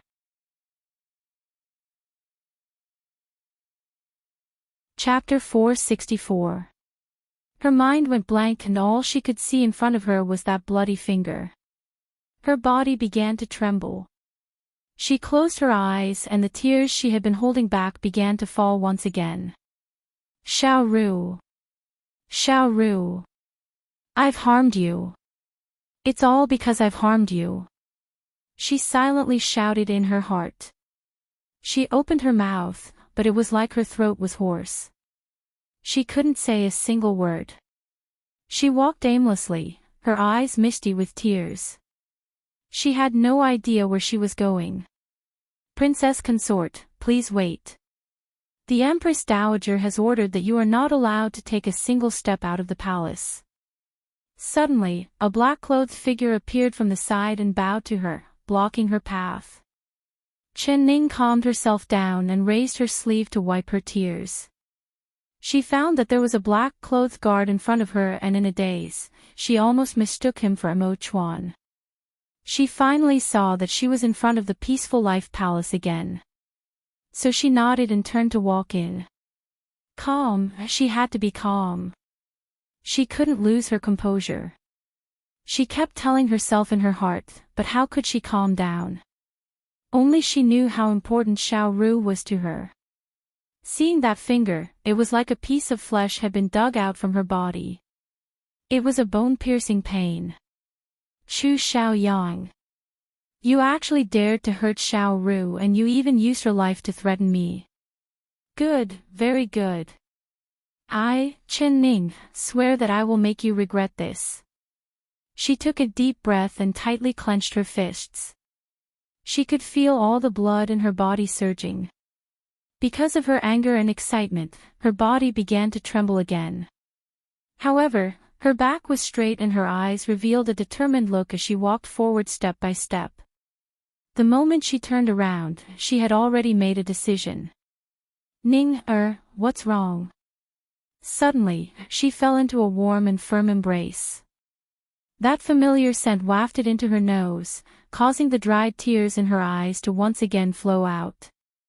She was like a wronged child as she threw herself into his arms and tightly hugged him, pressing her tear-stained face tightly against his chest.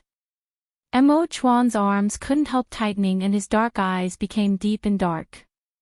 She was crying. He could feel her hot tears soaking the clothes on his chest and her body trembling in his embrace. What happened to her? Was she bullied? Or was she frightened? He had only left her for half an incense stick of time. What had happened in this time? She cried silently in his arms, causing his heart to ache violently. Little Four, go and find out what happened just now and who came here. He coldly ordered. Then, he carried her in his arms and strode towards the temple hall. When he pushed open the door of the temple hall, he was stunned. The soft couch that belonged to her in the Buddha hall had disappeared, and the inside was swept clean. Even the praying mat in front of the Buddha shrine was the only thing left.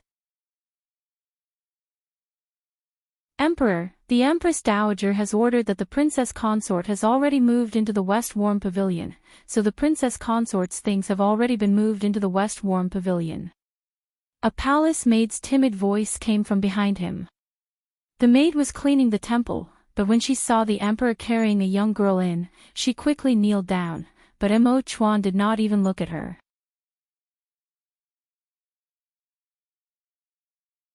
Chapter 465. Warm West Pavilion. Mo Chuan's eyes sparkled and he immediately understood what Empress Dowager Zhou meant.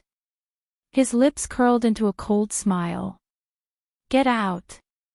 The maid quickly left in a panic. As soon as she left the door, the two doors slammed shut, almost breaking her nose. She looked at the closed doors in a daze and her heart began to beat fast in fear. The emperor was carrying the Ding Yuan princess. They were a single man and woman. They were in the temple with the doors closed. What were they doing? She was so scared that her teeth began to chatter. She suddenly felt like a disaster was about to befall her. Mo Chuan turned around and his eyes swept across the temple, falling onto the table. He carried her over and with a wave of his sleeve, he swept away all the ink and paper on the table. Then he gently placed her down on the table and held her shoulders, looking at her red teary eyes. Tell me, what happened? Even if you don't say it, this one will still find out. He said word for word. He understood her personality. She was the kind of person who would rather keep everything in her heart and solve everything by herself. She did not like to rely on others. But he was not someone else. He hoped that he would be the first person she thought of when she was helpless, sad, and in need of help. Even if she poked a hole in the heavens, he would be willing to hold it for her. As long as she was willing to tell him. Chen Ning shook her head. She couldn't say it. Chu Xiaoyang had sent Xiao Ru's finger to threaten her, not letting her say a single word to Mo Chuan. Otherwise, he would take Xiao Ru's life. She wiped her tears and tightly hugged the bag in her chest. In a soft voice, she said, "It's nothing, I'm just in a bad mood. I'll be fine after crying for a bit." Bad mood? Who was she trying to fool? Mo Chuan did not believe a single word. When he sent Empress Dowager Zhou off, she was clearly in a good mood. Originally, Empress Dowager Zhou had set up this feast to make a fool of her, but she had shocked everyone's eyes and shined brightly, so how could she be in a bad mood? The one in a bad mood should be his mother. Only she wasn't willing to say it. He knew that he wouldn't be able to get anything out of her, not to mention that he was never willing to force her. At that moment, there were two soft knocks on the window. Xiao Si had returned. Mo Chuan appeared in front of the window and said in a deep voice, "What did you find?" Reporting to the emperor, this servant has asked the guards at the palace gates. When the princess consort sent off the three girls, she saw a person. Xiao Si reported from outside the window in a low voice. "Who is it?" It's one of King Ding Yuan's close aides, he's called Shaoanzi. According to the palace guards, Shaoanzi took King Ding Yuan's token into the palace and gave the princess consort some clothes. After Shaoanzi gave the things to the princess consort, he quickly left and did not stay for long. However, the guard also said that when the princess consort saw Shaoanzi, her face turned pale and she couldn't even stand straight. Luckily Shaoanzi was alert and supported the princess consort. Other than that, there was nothing else. Shaoxi knew what his master cared about the most, so he was especially clear about it, not missing a single detail. I understand. Go guard the outside and don't let anyone in. Mo Chuan coldly ordered. Chu Xiaoyang. It really was Chu Xiaoyang. He had already guessed it. Other than Chu Xiaoyang, there was no one else that could make her like this.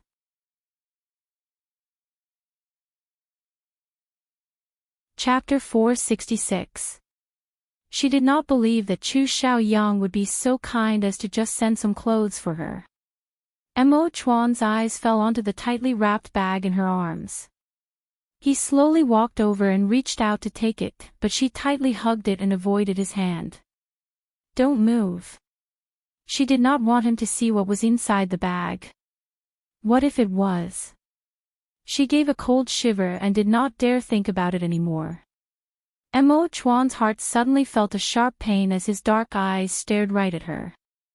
Why did she treat this bag like a treasure? Was it because this bag was given to her by Chu Xiaoyang?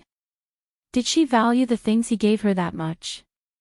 Alright, then tell me, what did Chu Xiaoyang tell Shaoanzi to tell you? Mo Chuan suppressed his anger and asked in a commanding tone. She slowly raised her head and her expression had already calmed down. The tears in her eyes had not dried yet and her eyes were dark and bright, filled with water. She silently looked at him for a while before saying in a soft voice, he sent Shaoanzi to give me this bag. There are some of my clothes inside. Do you want to take a look? In front of him, she opened the bag. Shaoanzi did not lie. The bag was filled with her clothes and they were all things she had worn before. The most obvious thing was that there were 2 sets of hunting clothes, one light green and one light blue. Other than the clothes, there were also some simple jewelry. She was stunned and slightly knit her brows. Why did Chu Xiaoyang send her these things? He clearly knew that she would not lack for clothes or jewelry in the palace. She looked through the bag and found a small brocade box. Her heart suddenly skipped a beat and her face unknowingly turned white. What is this? Mo Chuan picked up the brocade box. Seeing her pale face, he was filled with doubt. I don't know. You. Open it and take a look. She said in a low voice. She did not have the courage to look at that bloody scene again. It's a peach blossom that has just been picked. This Chu Xiaoyang, what is he doing? Mo Chuan knit his brows. Peach blossom. Chen Ning's eyes opened wide and she looked into the brocade box. It really was a peach blossom that had just bloomed. It was pink and tender and the dew on the petals had not dried yet. She only took a look and let out a sigh of relief. Tell me, if he just gave you some clothes, why are you crying? Why are you afraid? Mo Chuan stared into her eyes and said in a deep voice. She bit her lips. She didn't want to lie to him, but how could she tell him? I'm afraid that as soon as I hear his name, I won't be able to stop myself from recalling what happened that day. I don't want to see him again, and I don't want to hear his name. I don't want to hear anything related to him, and I don't want to see anyone around him. She suddenly threw the bag onto the ground and the clothes and jewelry fell onto the ground. She jumped down and forcefully stepped on it. I don't want anything from him. Her face was red, like an angry animal. Mo Chuan Shao and Chen like as, to say. He reached out and pulled her into his arms, holding her tight. His chin rested on the top of her head. Her hair exuded a faint fragrance that made him feel intoxicated. Chapter 467. He hugged her so hard that she almost couldn't breathe, but she didn't want to struggle at all. The feeling of being hugged by him was very beautiful. She closed her eyes and really wanted to stay in his embrace like this for the rest of her life, never leaving again. Mo Chuan. She looked up from his embrace and looked into his eyes. This gaze was filled with love and it made his heart skip a beat. He lowered his head and his eyes became deep. The tip of his nose almost touched hers and his heart beat faster. Her lips slightly opened, but she hesitated. She just gave a soft sigh and her eyes revealed a trace of confusion. It would be good if you weren't the emperor.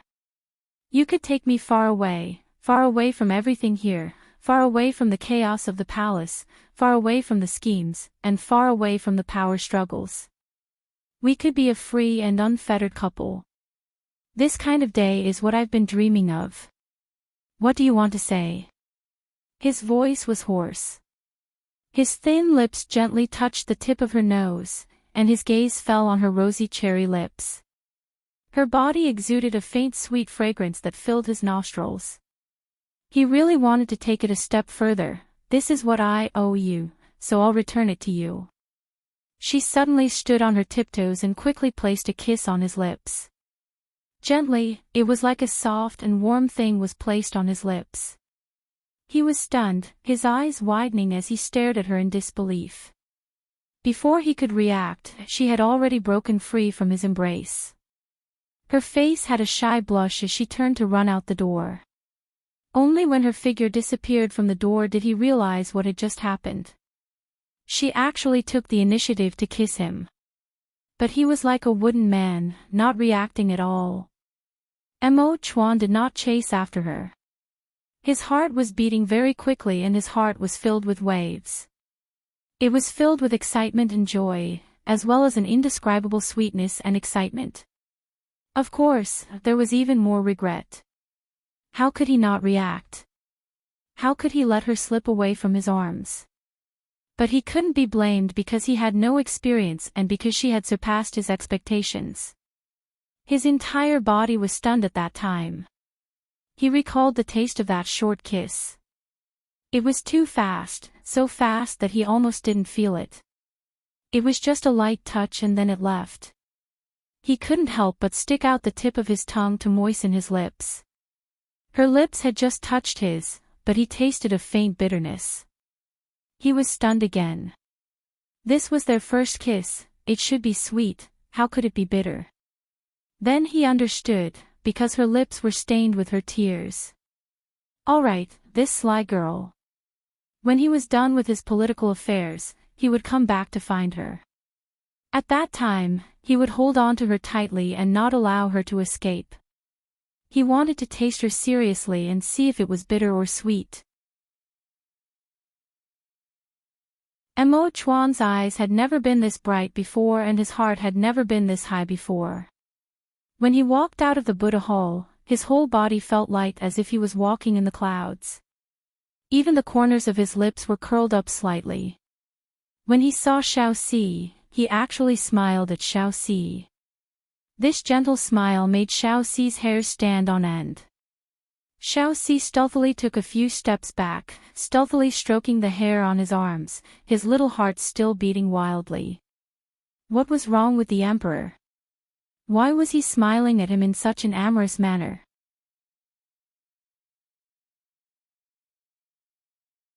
Chapter 468. Chen Ning left the temple and headed straight for Empress Dowager Zhou's room. As she expected, Empress Dowager Zhou had not gone to bed yet. The maid responsible for cleaning was kneeling in front of Empress Dowager Zhou. Seeing her come in, she was so scared that her body trembled and she lowered her head. Empress Dowager Zhou looked at her with an expressionless face and waved her hand. You can all leave. The eunuchs and maids all quietly left. Empress Dowager Zhou even sent Su Jin away. In this large room, there was only the two of them left. A strange and awkward atmosphere filled the air. Empress Dowager Zhou stared at Chen Ning, not saying a word. It was impossible to tell if she was happy or angry. Chen Ning allowed her to look at her. She silently stood there and bit her lower lip, with a calm expression on her face. Empress Dowager Zhou's heart kept churning. She had 100 reasons to cut off the head of this girl in front of her. But she also had 100 reasons to forgive her. To kill or not to kill, her heart was in a mess, making her unable to make a decision. In all fairness, she did not hate Chen Ning and even had a faint appreciation and fondness for her. If this girl's status was not the Ding Yuan princess or if she was a girl from a common family, Empress Dowager Zhou would not feel this awkward. She would not hesitate to marry her son to her. But she was a girl her son couldn't even touch. This was the first time Empress Dowager Zhou had encountered such a headache. She rubbed her forehead and felt her head begin to ache again. Although Chen Ning's medicine had cured her insomnia, her sleep was becoming more and more restless. She was always on edge, worried that something would happen between her son and this girl in front of her. If something really happened in front of her, she did not know how to clean up this mess. The best solution was to send this girl away before anything happened. Send her back to where she came from, completely cutting off the emperor's thoughts. But thinking of her saving his life, Empress Dowager Zhou found it hard to say. She was even more worried that if the emperor knew that she was the one who sent her away, it would be hard to protect the mother and son relationship. So she hesitated several times. Chen Ning suddenly took a step forward and kneeled down in front of her. Empress Dowager, this minister's daughter has a request. Oh. Let's hear it. Empress Dowager Zhou declined to comment. This subject's daughter wants to leave this place. She raised her head and met Empress Dowager Zhou's suspicious gaze. Leave this place. Where are you going? This minister's daughter is now the King Ding Yuan princess, so naturally I have to return to the King Ding Yuan palace. This minister's daughter wants the Empress Dowager's permission to let this minister's daughter return. What? You want to go? Chen Ning's words shocked Empress Dowager Zhou. She stared at Chen Ning without blinking, wanting to see if she was being sincere or not. The emperor's feelings for her, she was clearer than anyone else. How could she suddenly let go and voluntarily return to Chu Xiaoyang's side? Especially after what Chu Xiaoyang had done to her. Could it be that this lass was taking a step back in order to advance and was trying to probe him?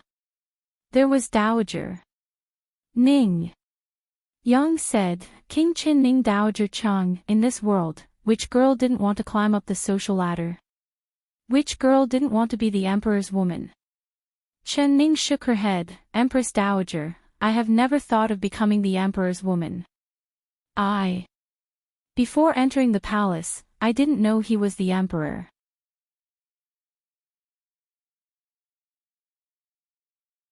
Chapter 469. From the first time she saw him, her intuition told her that she couldn't offend this man, otherwise there would be a lot of trouble. Now, her intuition had come true. Empress Dowager Zhou slowly nodded. She could see that this girl was telling the truth. All right, then this widow will immediately send you back. It was like a large stone had been lifted from her heart and her entire body became relaxed. Empress Dowager, this matter. It's best not to let him know. Chen Ning forcefully bit her lower lip. This widow understands. Empress Dowager Zhou nodded again. Her eyes looking at Chen Ning unknowingly became gentle. Once the hostility disappeared, she found that she was a bit sorry for this girl. She clearly knew that Chu Xiaoyang was a hungry wolf, but she still had to personally send her into the wolf's mouth. But only like this could they maintain the royal family's dignity and stop the mouths of the people of the world. Empress Dowager Zhou came down from the couch and personally held Chen Ning's hand. She patted the back of her hand. This widow knows that you are a good girl, only.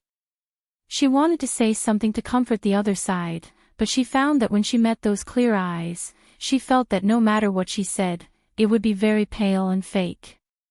She did not say anything in the end.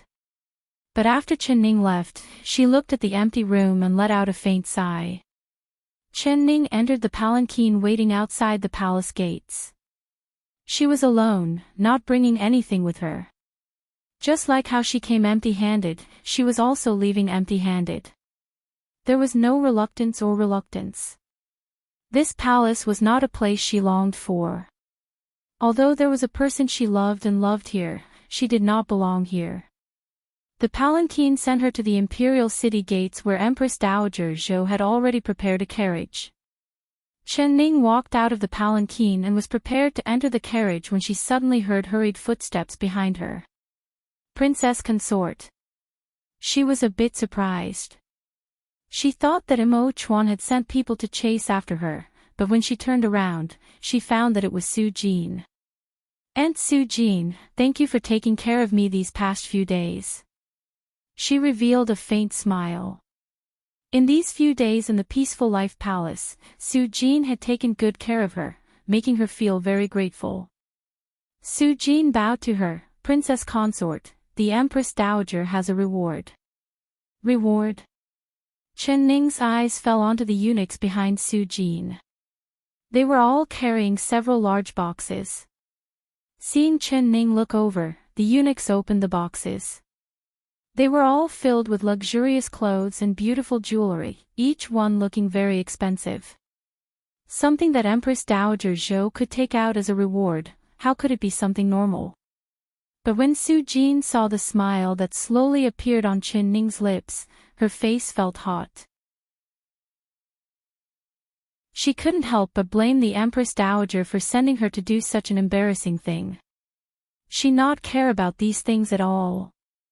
Chen Ning said with a smile, Aunt Su Jin, help me thank the Empress Dowager for these gifts.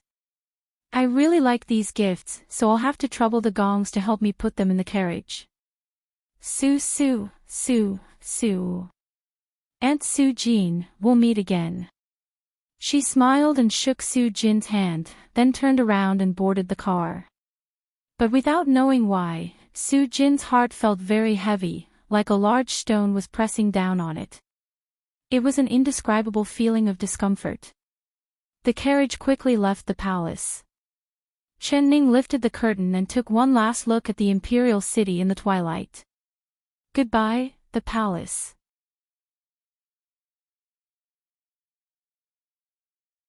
Chapter 470. King Ding Yuan's Palace. Reporting to Your Highness, the Princess Consort's carriage has already left the palace gates and will arrive at the palace gates in at most an hour. Chu Xiaoyang sat in the chair and his eyes swept over the secret guard kneeling in front of him. His lips curled into a smile and his expression filled with joy. His heart was filled with anticipation and excitement. She was coming back. She was finally coming back. From the moment he sent Xiaoanzi into the palace, he knew that she would come back sooner or later, so he had already sent the secret guards outside the palace gates to gather information. In the end, she really did as he wished. She really couldn't wait, she couldn't even wait for a single day. It seemed like the chess piece in his hand was not shallow at all in her heart. He had to make good use of it. As long as he had this chess piece in his hand, he wasn't afraid of her flying into the sky. So what if she flew into the sky? Didn't she still obediently return to his embrace? Chu Xiaoyang narrowed his eyes and revealed a satisfied smile on his handsome face. If he, Chu Xiaoyang, wanted something, he had never failed to obtain it before. Has the flowing cloud pavilion been cleaned? He slightly raised his brows and revealed a smile from the corner of his eyes. Even his voice became a bit gentler, no longer as cold and hard as before. Reporting to Your Highness, it's been cleaned up. These servants have been cleaning up every day, waiting for the Princess Consort's return. Chun Tao and Xia He kneeled on the ground, not daring to raise their heads as they replied in a trembling voice. Although Chu Xiaoyang was in a good mood today and his voice was much gentler than usual, in the hearts of these two maids, he was like a demon. A true demon. Very good, you will continue to stay in the flowing cloud pavilion and wait for this king's princess to come back. You have to serve her well, you are not allowed to make her angry at all. Also, no one is allowed to say anything, otherwise this king will cut off their tongues, is that clear? The smile on Chu Xiaoyang's face did not diminish as he looked around. All the servants kneeled on the ground, not daring to make a sound. Chun Tao and Xia He's heads almost fell to the ground as they trembled in fear. Chu Xiaoyang stood up and dusted off the wrinkles on his robe, revealing a charming smile. Everyone follow this king to welcome the princess back. This king wants to give her a large surprise. Yes, your highness. The dusk slowly deepened, slowly filling the carriage. Chen Ning sat in the carriage with her eyes closed and a calm expression. She did not think about Imo Chuan because she did not dare think about him. Just thinking about him would cause her heart to ache and she would not be able to calm down. What she needed the most right now was to be calm. Her mind was filled with Chu Xiaoyang. She was calmly analyzing the situation. What kind of person was he? What kind of feelings did he have for her? What state of mind did he have? The old clothes he sent into the palace today, every single one of them was worn by her. This wasn't the main point. The main point was that every time she saw him, every single one of them was worn by her. At that time, didn't he hate her so much that he wanted nothing more than for her to die? Chu Chin Ning Chin Chin, didn't he? As for that peach blossom, it was just a teasing remark from her, but he actually remembered it. Could it be that, towards her, he had already fallen in love with her before he even realized it? Was that why he remembered every piece of clothing she had worn and every word she had said so clearly and deeply? Could it be that the one he really liked wasn't the original body that saved him 8 years ago, but the one he had transmigrated to?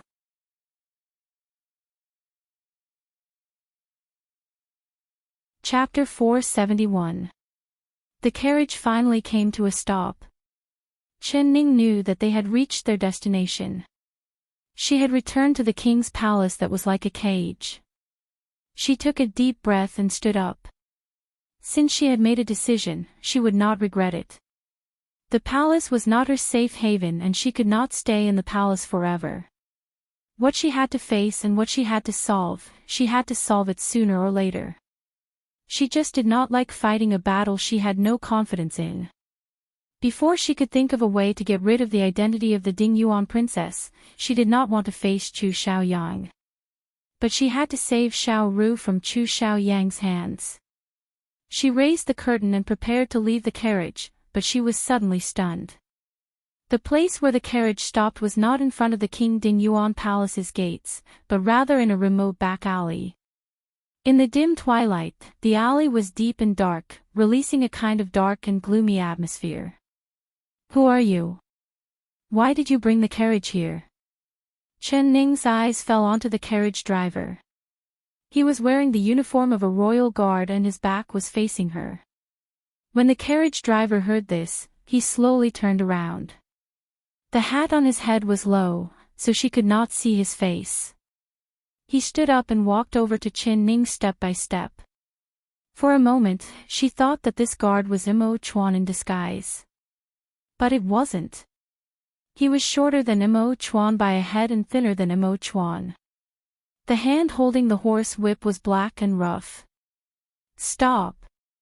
She coldly reprimanded, but the carriage driver ignored her and continued to walk over. She couldn't help backing up into the carriage. Her back hit the cold wall of the carriage and there was no way back. At this moment, the King Dingyuan Palace's gates were decorated with lanterns. There was a row of large red lanterns. Looking from afar, it was filled with a joyous atmosphere. Chu Xiaoyang was wearing a duck blue brocade robe, making his figure look tall and slender. His face was like jade and his handsome face was filled with vigor. There were quite a few commoners looking from afar, thinking that His Highness was going to marry someone new. They couldn't help whispering to each other and discussing. "Someone come, go see why the princess carriage hasn't arrived yet." Chu Xiaoyang looked in the direction of the street. He had already waited for an incense stick of time, but there was no sign of the carriage. The longer he waited, the more anxious he became. "Yes, Your Highness." A black figure flew out like the wind, quickly disappearing into the darkness.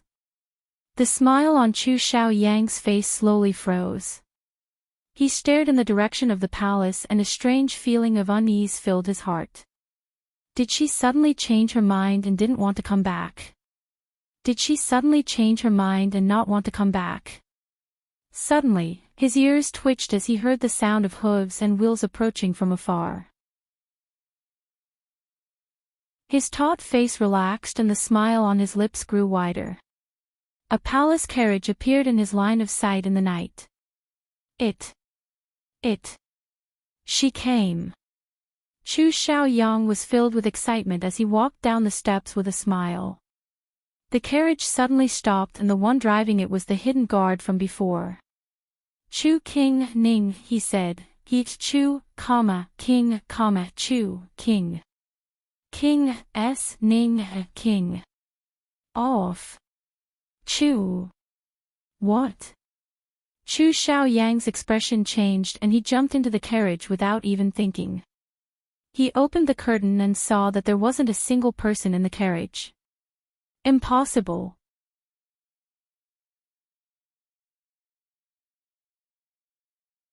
Chapter 472. Chu Xiaoyang tightly knit his brows. His eyes suddenly flashed as he saw a few black things in the corner of the carriage. It was too dark, so he couldn't see them clearly. "Someone, light the lanterns." Housekeeper Su personally picked up a large lantern and climbed onto the carriage. Illuminating the carriage, he found that there were several large gift boxes. He opened the boxes one by one and saw the jewels and satin. Even though he had seen many treasures in the king's palace, he still couldn't help secretly smacking his lips. "Your Highness, the princess consort must have been on the carriage.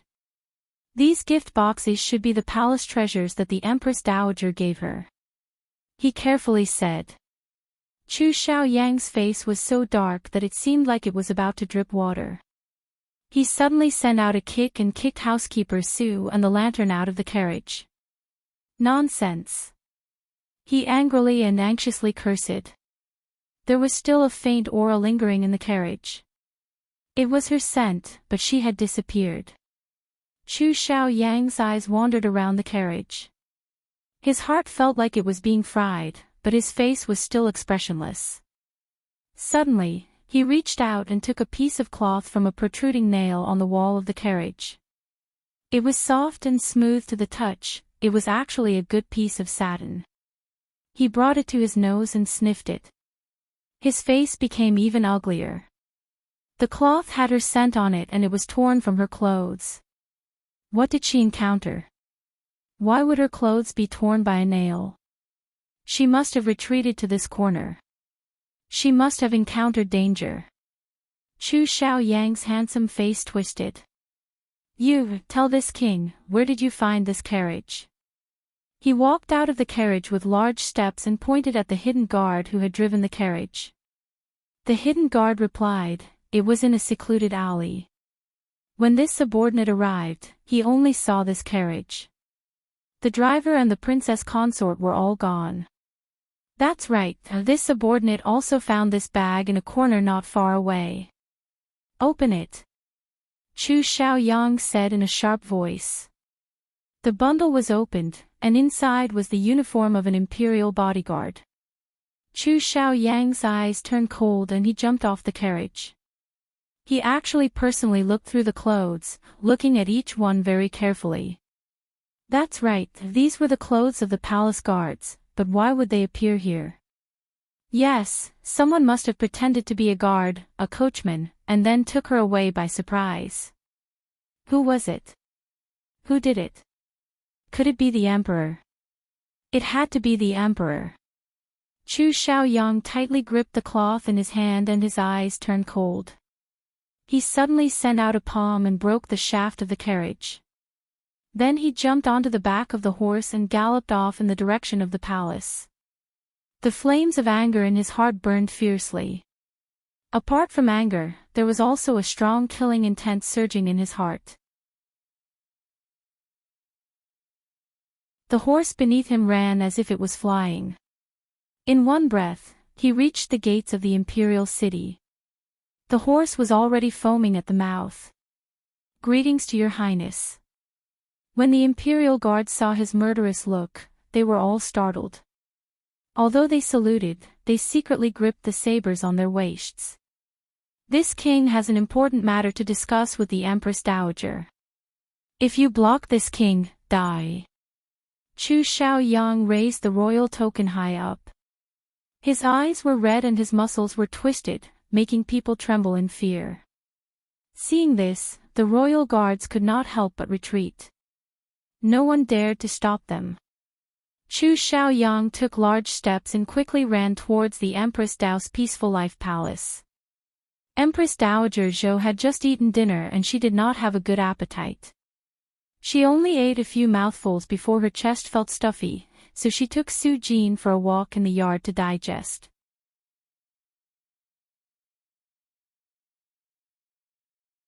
Chapter 473. The temple door was open and there were only 2 red candles burning in front of the shrine, but there was no one inside. Empress Dowager Zhou only took a look before giving an almost imperceptible sigh and continuing to walk forward. Su Jin wanted to say something several times, but she swallowed it back down. She was just a servant and an old person in the palace. She knew what she could say and what she couldn't say. Empress Dowager Zhou habitually walked in the direction of the spring jade. Whenever she felt dizzy, she couldn't help sniffing the flower to clear her mind. But after taking 2 steps, she remembered that the flower had disappeared. "Tomorrow I'll plant a spring jade orchid here."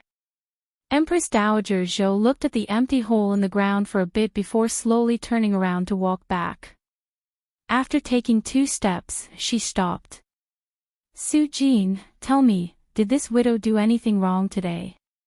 she suddenly asked in a soft voice. Su Jin lowered her head and said in a low voice, "This servant doesn't know." Empress Dowager Zhou did not look at her and continued walking forward. Su Jin followed behind her, only hearing Empress Dowager Zhou's low voice, as if she was talking to herself. "When this widow entered the palace in the past, I was the same age as her. After all these years, this widow's hair has turned white and there are wrinkles on my face. This widow is old, I am no longer the young girl of the past, but this widow has also been young before, so how could I not understand a young girl's thoughts?" Su Jin still did not say anything. She knew that Empress Dowager Zhou only needed a pair of good ears, she did not need someone to listen to her. So she just silently listened.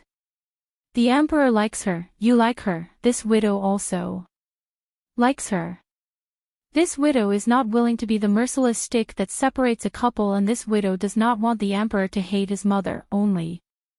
Empress Dowager Zhou stopped in front of a begonia flower. The petals were soft and delicate. She gently stroked it and her voice was filled with a cold intent. "Only she cannot be left alive."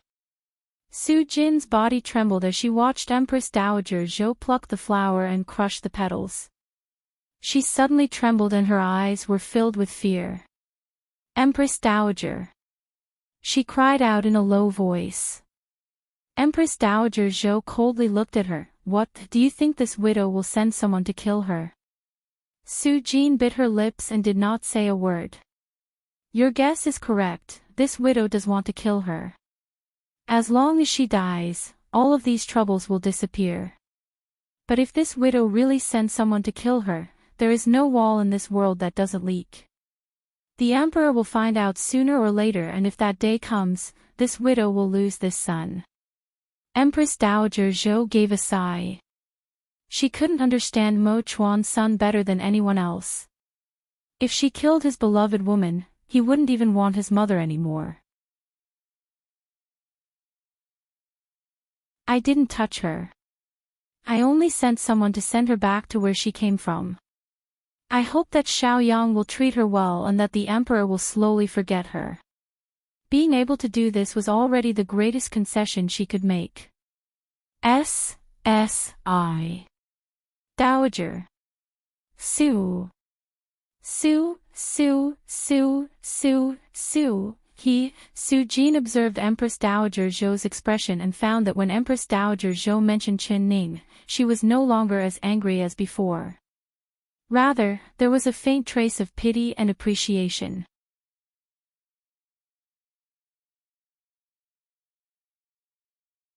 Chapter 474. Help them. This is an impossible matter. What kind of status does she have? She is the emperor's niece-in-law. Do you want me to allow them to do such a shameful thing that goes against the morals of the world? Not to mention this is related to the royal family's face. Empress Dowager Zhou said in a sharp voice. Su Jin lowered her head without saying a word. Empress Dowager Zhou stopped again. She seemed to have heard a noise coming from outside the palace and couldn't help knitting her brows. What is happening outside? This servant will go take a look. Su Jin quickly left and after a while, she quickly came back. Empress Dowager, King Ding Yuan has entered the palace and is asking to see the Empress Dowager, but he has been stopped by the royal guards. He seems to be very angry, almost wanting to fight with the guards. When Empress Dowager Zhou heard this, she knit her brows. Why is he here? Didn't the princess already return to the palace? Su Jin, let him in. She sat down on a yellow pearwood chair. Royal grandmother. When Chu Xiaoyang saw Empress Dowager Zhou, he kneeled down and said through gritted teeth, I beg royal grandmother to take care of this grandson. Xiaoyang, stand up and speak. What happened? There were several dozen lanterns hanging in Empress Dowager Zhou's courtyard. She saw the veins on Chu Xiaoyang's forehead popping out and his eyes turning red. It was clear he was filled with rage. Royal grandmother, she's gone. Chu Xiaoyang tightly clenched his fists and said in a calm voice. What did you say? Ning-er's gone. Empress Dowager Zhou was shocked and suddenly stood up from the chair. Her body swayed and Su Jin quickly supported her with a look of shock on her face. The two of them stared at Chu Xiaoyang without blinking, almost not daring to believe their ears. Xiaoyang, speak clearly for this widow, you can't miss a single word. Ning-er, how did she disappear? When did she disappear? Just an hour ago. This widow sent people to send her away. How did she disappear? Empress Dowager Zhou's voice was strict and her eyes revealed a sharp glow. Her first thought was that this brat was lying. It was very likely he had harmed the princess' life and ran into the palace to find her, accusing her first. Royal grandmother, Ning-er suddenly disappeared on the way back to the palace. She also disappeared at the same time as the carriage driver. Imperial grandmother, please take a look. These are the guard's clothes that Xiaoyang found thrown away by the coachman near the carriage. Also, these are the pieces of clothes that Xiaoyang found in the carriage. Chu Xiaoyang told her everything that had happened. He also took out the royal guard uniform and the piece of cloth in his hand for Empress Dowager Zhou to see. This cloth belongs to the princess consort. Su Jin recognized it with a single glance. When Chen Ning left, she was wearing a dress of this color and material. Her face instantly turned white. Empress Dowager Zhou carefully listened to Chu Xiaoyang's narration and her brows slowly knit together. The person she was suspicious of was not Chu Xiaoyang, but rather her hidden son. Other than the emperor, there was no one else who could do such a thing. No wonder Chu Xiaoyang rushed into the palace to find her. On the surface it looked like he was complaining, but he was actually looking for her. But thinking about it, this was impossible. The emperor would not know of this matter.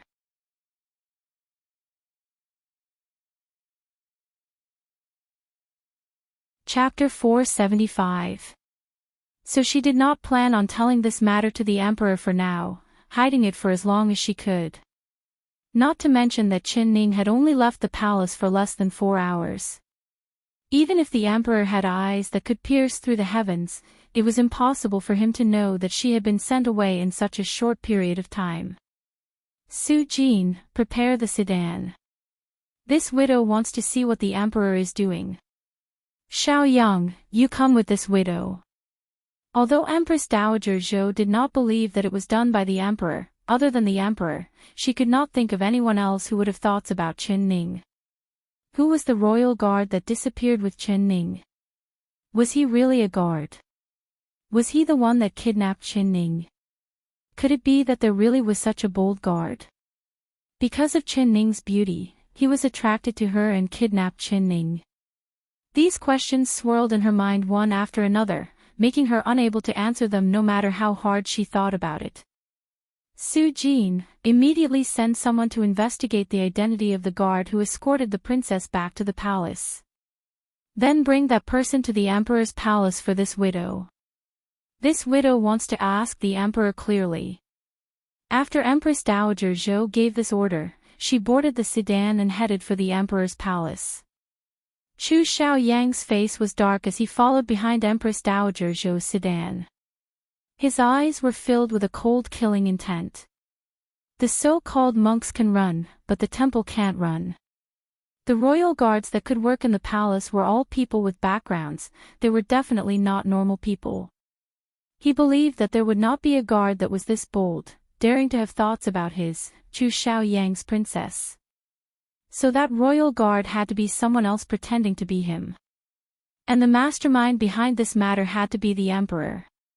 He wanted to see if Empress Dowager Zhou would still wholeheartedly protect her emperor's son after she found out the truth of this matter. The group of people quickly arrived outside Imo Chuan's palace. The 2 eunuchs guarding the palace saw Empress Dowager Zhou's sedan from afar and quickly came forward to greet her. Empress Dowager Zhou came down from the sedan. She did not even look at the 2 of them as she walked in without saying a word. Empress Dowager, the emperor is not in his palace. The emperor is not here. Empress Dowager Zhou suddenly stopped and looked back at the eunuch kneeling on the ground. Her heart skipped a beat. Could this matter really be related to the emperor? The anger in her heart suddenly rose. Without saying anything, she turned around and boarded the carriage.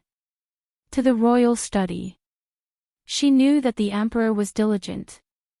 Every day, other than attending court, he would only stay in 2 places. One was the imperial study, where he read memorials, and the other was his bedroom. Sometimes, he would read memorials late into the night, and it was common for him to stay in the study.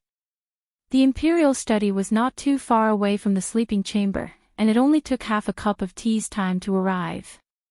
Empress Dowager Zhou got off the sedan chair and angrily charged in. Suddenly a figure jumped out and kneeled in front of her. Greetings, Empress Dowager. Empress Dowager Zhou calmed herself down and found that the person kneeling in front of her was Xiao Si. She said with a calm face, "Is the emperor inside?" Empress Dowager, the emperor is to be on. Xiao Si replied. He had a bad feeling as if the Empress Dowager was angry. He looked up and saw Chu Xiaoyang behind Empress Dowager Zhou, who also had a gloomy expression. Eman on to Tulong now. Empress Dowager, please wait. The emperor is currently discussing political matters with the ministers. If the Empress Dowager goes in now, it might not be convenient. Xiao Si quickly replied. Discussing political matters.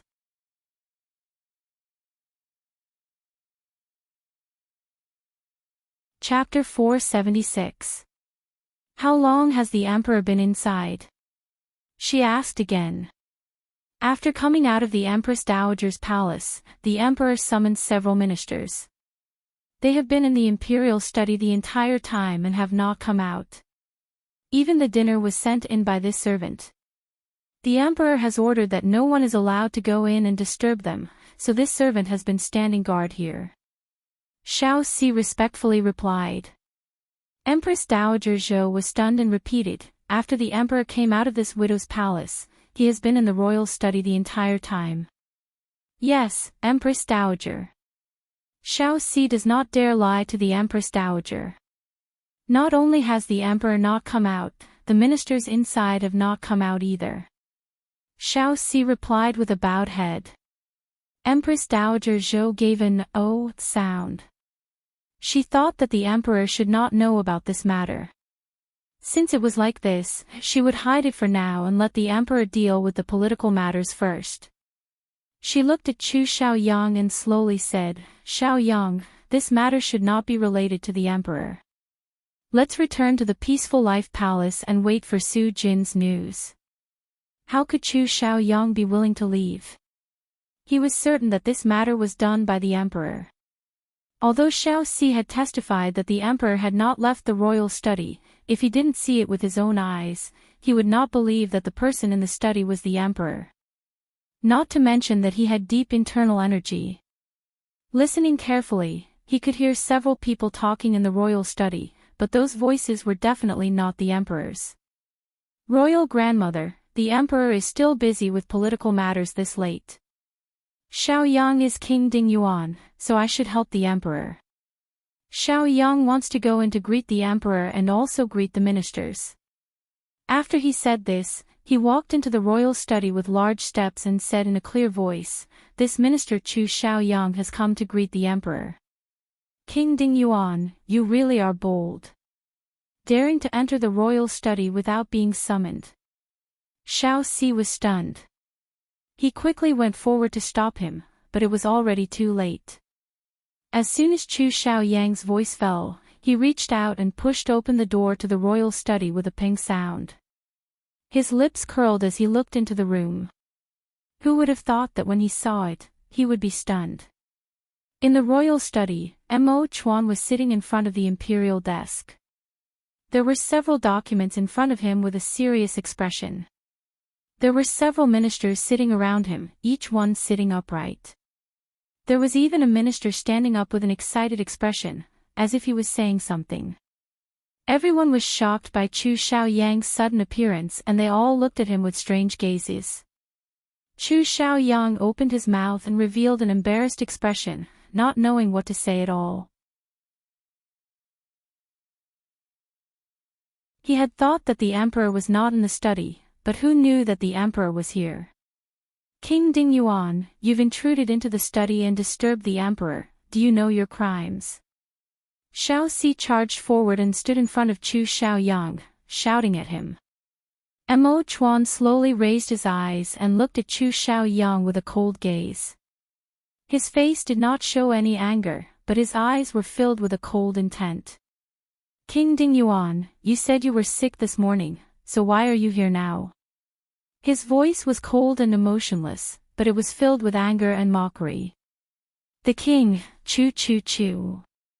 The ministers looked at Chu King Chen King. He, King King, with the King Dao saying, Chu He Prince, Emperor, King. King, Chu King Dower Chen Tian Chu Chu. Chu Chu Chu Chu the Emperor.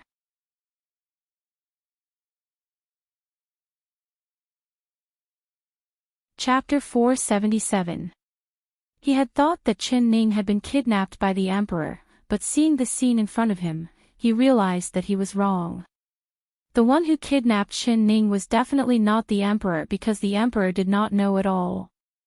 A thought quickly appeared in his mind which was that he could not let the emperor know of this matter. He had to find her before the emperor. Emperor, this minister. This minister. His face turned red as he tried to find a reason for himself. Empress Dowager Zhou slowly walked forward and appeared at the door of the royal study. She gave a soft cough. Mother. When Mo Chuan and the ministers saw her, they all revealed shocked expressions. Greetings, mother. Mo Chuan was the first to come forward and the ministers all bowed down. Everyone stand up, there is no need to be so polite. This widow only came to see the emperor and did not want to disturb your discussion. I hope that the sirs will not blame me. Empress Dowager Zhou spoke in a modest and polite manner because the imperial harem could not interfere with politics. Even as the Empress Dowager, she never asked about politics. She turned to look at Mo Chuan with a faint smile on her face. Emperor, Xiao Yang came to the palace to pay his respects to this widow. I heard that the emperor is still busy with politics and he is worried about the emperor's body, so he insisted on coming to the royal study to help the emperor. Is it like this, Xiao Yang? Her words were like a life-saving straw that made Chu Xiao Yang's eyes light up. He immediately replied, that's right, this minister wants to help the emperor. After saying this, he looked at Empress Dowager Zhou with gratitude, thinking that the royal grandmother really cared about him. So it's like this. It's rare for King Ding Yuan to have this kind of heart, this one is very comforted. Mo Chuan's cold expression finally eased up a bit, allowing Chu Xiao Yang to let out a sigh of relief. King Ding Yuan, you came at the right time. This one and the ministers are currently discussing how to deal with the East Qin country's annual tribute. The ministers are still arguing, so this one wants to hear your opinion. Mo Chuan's eyes were as deep as 1,000 feet as he stared at Chu Xiao Yang's face, speaking in a calm voice. Chu Xiao Yang was stunned. What East Qin's annual tribute? It's time to pay the tribute again. He saw the serious expressions of Mo Chuan and the ministers and his heart filled with doubt. It had only been a day since he went to court. Did something really happen in court? King Ding Yuan is really sick. He is sick to the point that he doesn't even know about this matter. There were already ministers on the side who couldn't help mocking him. If he is sick, then he should go home and rest. Wouldn't running into the palace in the night make him even more sick? Don't give the emperor any ideas at that time. The ones who will suffer will be our West Chu citizens. Another minister gave a cold snort. They were all loyal ministers of the West Chu country, even daring to speak to the emperor. Adding in the fact that they were very dissatisfied with Chu Xiao Yang, even in front of the emperor, they did not give him any face. Ding Ding Yuan's face turned green and then he of Ding as he of him. Ding Yuan's face of his of king of all of him of. Chu of king of his face was of Ming. King Ding Yuan has entered the palace in the middle of the night, wanting to help this one, showing his loyalty and patriotism. Xiao Yang, come in and sit. Xiao Si, bring a chair for King Ding Yuan. How could Chu Xiao Yang be in the mood to discuss politics, but the current situation was already hard to get off. The emperor and the ministers were all staring at him. He suddenly felt like he had lifted a rock and smashed his own foot.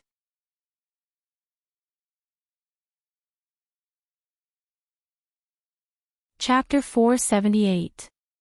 But how could he sit still? It was like there was a thorn in his butt. Thinking of Qin Ning missing and not knowing if she was dead or alive, his heart was filled with anxiety.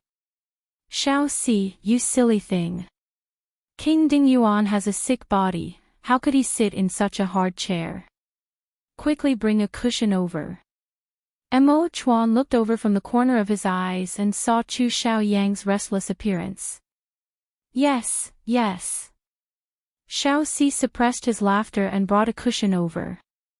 Many thanks for the emperor's understanding. Chu Xiao Yang squeezed out a smile and stood up to give his thanks. Mo Chuan looked at Empress Dowager Zhou. Mother, your son still has to discuss politics with the ministers, so I'll pay my respects to Mother another day. Mother, please take care. Empress Dowager Zhou nodded. Looking at her son's slightly green eyes, she felt a bit of pain. The emperor has to work hard for the country, so you have to pay attention to your body. This widow will return to the palace first. She slowly turned around and her heart filled with sadness. If the emperor knew that his beloved girl had been sent out of the palace by her and had been kidnapped by someone else, with the emperor's temper, perhaps. Empress Dowager Zhou secretly gritted her teeth. She couldn't let the emperor know of this matter, she had to hide it for as long as possible. She slightly turned her head and looked at Chu Xiaoyang in the study with a look of warning in her eyes. Chu Xiaoyang just happened to meet her eyes. When they looked at each other, he immediately understood the Empress Dowager's meaning and gave a slight nod. The Empress Dowager did not want the emperor to know that Qin Ning was missing, and he did not want the emperor to know either. He secretly clenched his fists. He had to. He had to find Qin Ning before the emperor knew of this matter. He had to keep her by his side forever, not letting anyone look at her. Chu Xiaoyang never thought that this discussion would last for an entire night. Until the morning of the second day, the ministers were still arguing, each one filled with anger. Some wanted to fight, some wanted peace, some wanted to pay the tribute first, and some wanted to give the East Qin envoys a fierce blow. Chu Xiaoyang's mind was elsewhere. How could he be in the mood to listen to what they were discussing? After listening for a while, he finally understood what was going on. The East Qin envoys were asking for the tribute, and they proposed 3 competitions. If West Chu lost, they would double the tribute. When he heard this, he was instantly filled with anger. "Emperor, please give this minister an army. This minister will immediately cut off the head of the East Qin envoys." He suddenly stood up and loudly said. As soon as these words were spoken, everyone was stunned, and they looked at him in unison. The ministers all looked down on him. Seeing him curled up in his chair, not making a single sound, facing the East Qin country's aggressiveness, he was the respected King Dingyuan, the emperor's nephew, yet he was like a turtle hiding in its shell, not letting out a single fart. He was truly too useless. But when they heard him say this, they couldn't help revealing a mocking smile. But when they heard him say this, they couldn't help revealing a mocking laugh. If he could casually cut off the heads of the East Qin envoys, would the emperor need to gather his trusted ministers to discuss countermeasures and spend an entire night discussing it? It could be seen that this King Dingyuan was an idiot king who only had courage but no brains.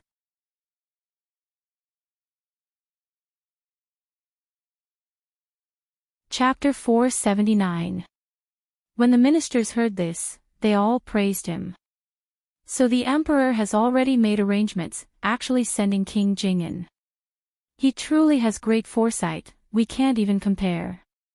The emperor has thought far ahead, this old minister admires you. Mo Chuan stood up and said, everyone has been tired all night, so there is no need for morning court today. Everyone can return to your palace to rest. Shao Si, go and pass down the decree. This one will go to the Peaceful Life Palace to greet the Empress Dowager, otherwise the Empress Dowager will be worried.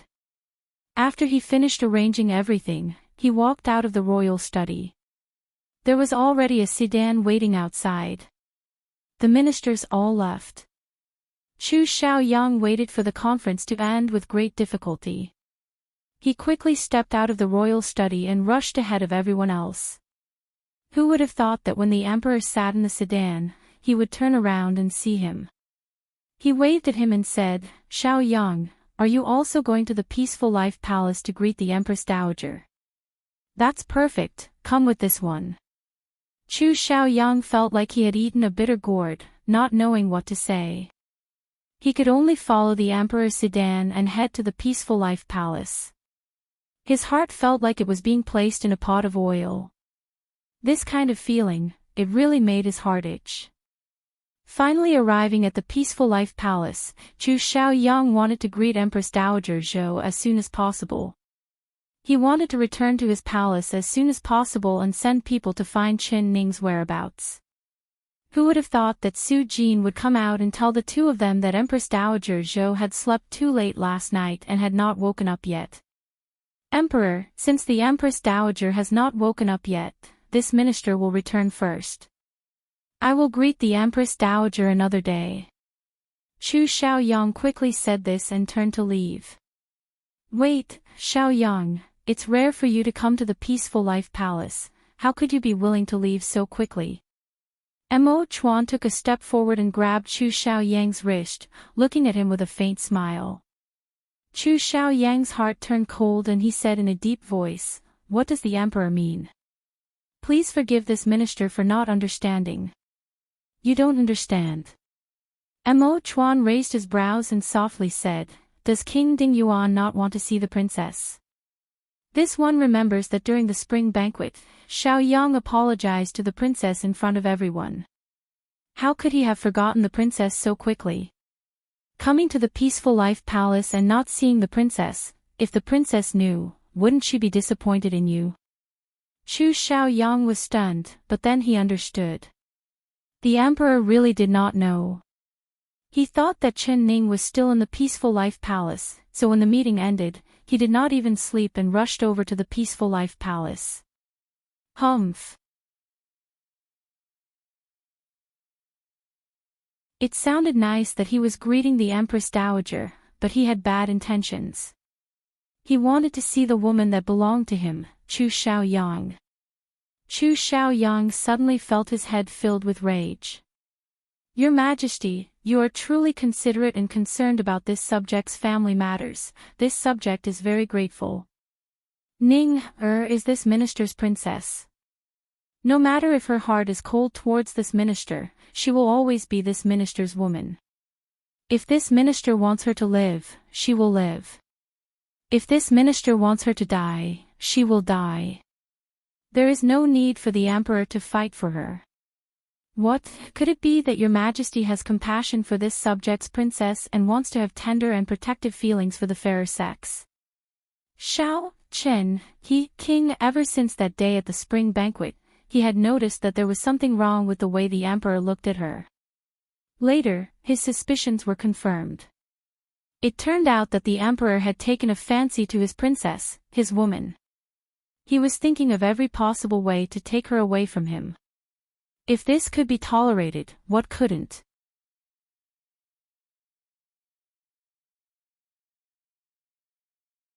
Chapter 480. Contrary to Chu Xiaoyang's expectations, not only was the emperor not angry, he even spoke to him in a pleasant voice. After saying this, Mo Chuan stood in the corridor and calmly admired the blooming flowers in the yard. Chu Xiaoyang felt like he had punched the air and couldn't feel anything for a while. He waved his sleeves and walked out 2 steps. Then he walked back and stood in the corridor. He couldn't leave. He suddenly remembered that Empress Dowager Zhou had sent people to investigate the whereabouts of the royal guard, so he had to find Empress Dowager Zhou and ask her about it. Only with the emperor here, it was just too much of an eyesore. In front of the emperor, how could he open his mouth? No, he had to send the emperor away. Chu Xiaoyang suddenly took 2 steps forward and stood by Mo Chuan's side. "Emperor, you came to the Peaceful Life Palace, was it really just to pay respects to the Empress Dowager?" He suddenly spoke in a provocative voice that was no longer respectful. Mo Chuan slowly turned to look at him and softly said, "Otherwise." Chu Xiaoyang gave a cold laugh. He lowered his voice and said in a voice that only the 2 of them could hear, "Since the emperor dares to do it, why don't you dare admit it? Don't you want to see her?" "What her?" Mo Chuan's expression did not change. The emperor already knows the answer. "You like her, don't you? Your Majesty, are you regretting it now? Why did you personally betroth her to me? Why didn't you include her in the harem? If you knew this would happen, why did you do it in the beginning? If you want her now, it's too late. This minister is not afraid to tell the emperor that she will be my, Chu Xiaoyang's princess for a lifetime, and this minister will never give her freedom." Chu Xiaoyang gave a low, evil laugh that was like an owl's. He knew what words could hurt people the most. It was like a knife stabbing into the heart of the high and mighty emperor in front of him. He was almost filled with joy as he watched that sharp knife stab into the other side's heart. When it was pulled out, it was covered in blood. As expected, when he finished speaking, he saw Mo Chuan's expression change. Because of regret and because of pain, that perfect face began to distort. Although it was only for a moment, Chu Xiaoyang did not ignore it. Mo Chuan controlled the urge to slap Chu Xiaoyang to death with a palm. His cold eyes fell onto his face as he said word for word, "This one is the emperor, this one can give a decree for you to separate." He. Chu Xiaoyang gave a laugh that was filled with confidence, he. As long as this minister doesn't agree, so what? As long as the emperor dares to give a decree, this minister will dare to announce to the world that it is you, the emperor, who has taken a fancy to this minister's princess. It is you who wants to steal this minister's wife.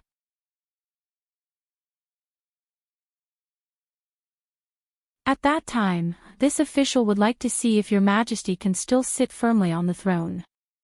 Your majesty, you wouldn't give up the throne for a woman, right? Mo Chu Xiao Mo Chu's words and Mo's Chen's Mo, king to this tube, Chu Xiao Chuan Mo Chin Mo Chen's Mo, to Mo Chuan Mo to Chuan's Mo to say, Chin, Mo Chuan. Also, if you kill this minister, how will you stop the mouths of the people of the world? Chu Xiaoyang revealed an evil and wild smile. He was sure that the emperor would not kill him because he was the previous emperor's blood-related son. This throne should have been his. Chu Xiaoyang. Mo Chuan spat out these 3 words through gritted teeth. Each word was filled with a bone-chilling cold. Chu Xiaoyang knew that he had angered this fierce tiger, but he did not care.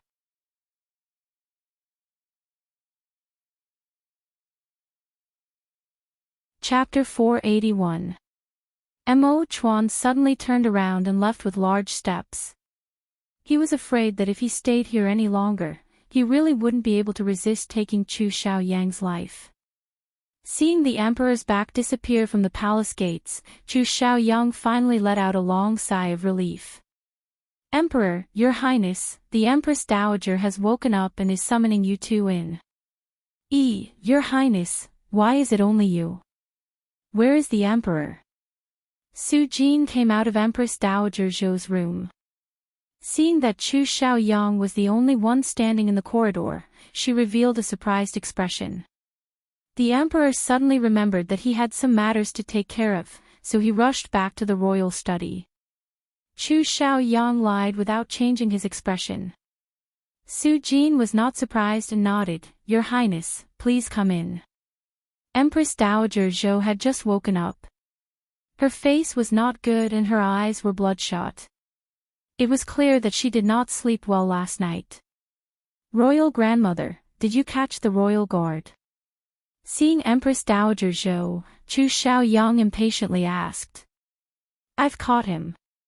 Empress Dowager Zhou slowly nodded. Royal Grandmother, did you find Ning Er? Chu Xiaoyang was filled with joy. No. Empress Dowager Zhou shook her head. There was not much excitement on her face as she gave a sigh. She clapped her hands and said, Su Jin, call someone to bring the guard in. Chu Xiaoyang's heart was filled with doubt. He turned to look outside the door. Xiaoyang, if you have anything to say, ask them yourself. Empress Dowager Zhou rubbed her forehead in exhaustion, feeling very upset. Not long after, 2 guards brought in a 20-year-old man. The man fell to the ground as soon as he entered the room, crying out that he was wronged. I'm wronged, Empress Dowager, this servant really doesn't know anything. I asked the Empress Dowager to investigate. Chu Xiaoyang stared at the man. He saw that the man was wearing a moon-white robe. He had a proper appearance and a tall and sturdy figure, looking like someone who practiced martial arts. He took a step forward and grabbed the man's collar. His eyes were filled with flames as he angrily said, Bastard, hand over this king's princess. If she's missing a single hair, this king will chop you into dog meat sauce. The man trembled and said with a crying face, Please forgive me, Your Highness, but this servant is truly wronged. This servant has never seen the princess consort before. Before he could finish, Chu Xiaoyang slapped him in the face, causing the corner of his mouth to bleed. If you don't tell the truth, this servant will immediately take your life. The guard kept kowtowing. Your Highness, this lowly one does not dare lie, and I do not dare lie to the Empress Dowager and Your Highness. This lowly one was indeed on duty yesterday, and the Empress Dowager sent this lowly one to escort the princess consort back to her palace. This lowly one brought the carriage to the palace, but who would have thought that the back of my head would suddenly receive a heavy blow? This lowly one's eyes turned black and I fainted. When I woke up, this lowly one found that my clothes were gone and I was thrown into a corner. This lowly one felt this was strange, but I was suddenly caught by the guards and brought to the Empress Dowager. Empress Dowager, Your Highness, this servant is telling the truth, not a single lie. This servant dares to use the lives of my family to swear. To his words, this servant will say. He cried as he said. Chu Xiaoyang's face turned livid. He raised his right hand and gathered his energy into his palm, slowly pressing it down. You won't shed tears until you see the coffin, he said coldly, killing intent bursting out of his eyes.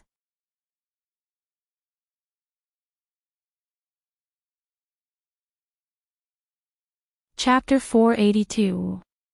Xiaoyang, spare him. He really isn't lying. Empress Dowager Zhou had been silent the entire time, but she suddenly spoke up at this time.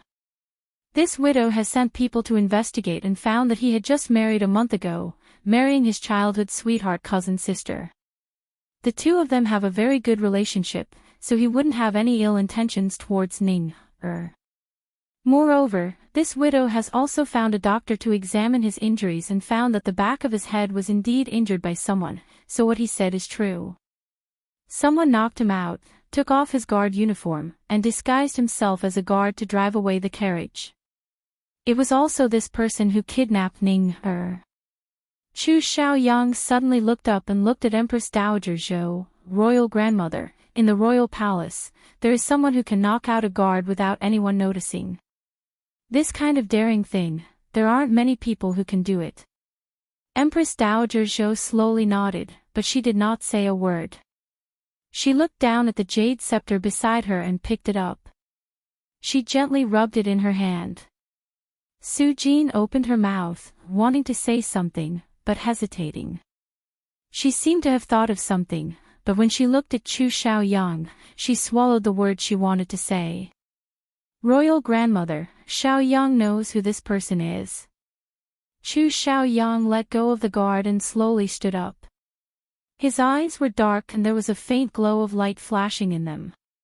He turned around and walked out with large steps, not looking back at all. Empress Dowager Zhou watched his departing figure, remaining silent the entire time. Empress Dowager, why didn't you stop His Highness? He must have gone to find the Emperor. Su Jin had an anxious expression. The Emperor? No, he is not looking for the Emperor. Empress Dowager Zhou slowly said word for word. Then. Su Jin was filled with doubt. Yes, eldest princess. After Empress Dowager Zhou said this, she leaned back on the bed and closed her eyes. She gave a sigh. These children, not a single one of them makes this widow worry. Forget it, this widow doesn't care anymore. Let them do whatever they want. Even if they poke a hole in the sky, the Emperor will take it. Su Jin took in a cold breath and her eyes opened wide. She did not dare believe the information Empress Dowager Zhou had just revealed. How could this matter be related to eldest princess and Lo? Could it be that the Dingyuan princess had really been kidnapped by the eldest princess? Su Jin's guess was not wrong. Chen Ning had been taken away by the eldest princess. At that time, she retreated to the wall of the carriage and had nowhere to retreat. She quietly pulled out the hairpin from her hair and held it tightly in her hand. She stared at the carriage driver who looked like a guard. As long as the other party took another step forward, she would not hesitate to attack and kill him in one strike. Who are you? What do you want? There are gold pearls and treasures here. If you want them, you can take them all. Facing the guard's step-by-step approach, Enchanting was surprisingly calm. Her eyes were like a cat's in the dark as they shined with a cold light. Enchanting, she's heart, ding ding she ting ming she, sheet, chin, she, dowager, she, and and said, she, dower, I.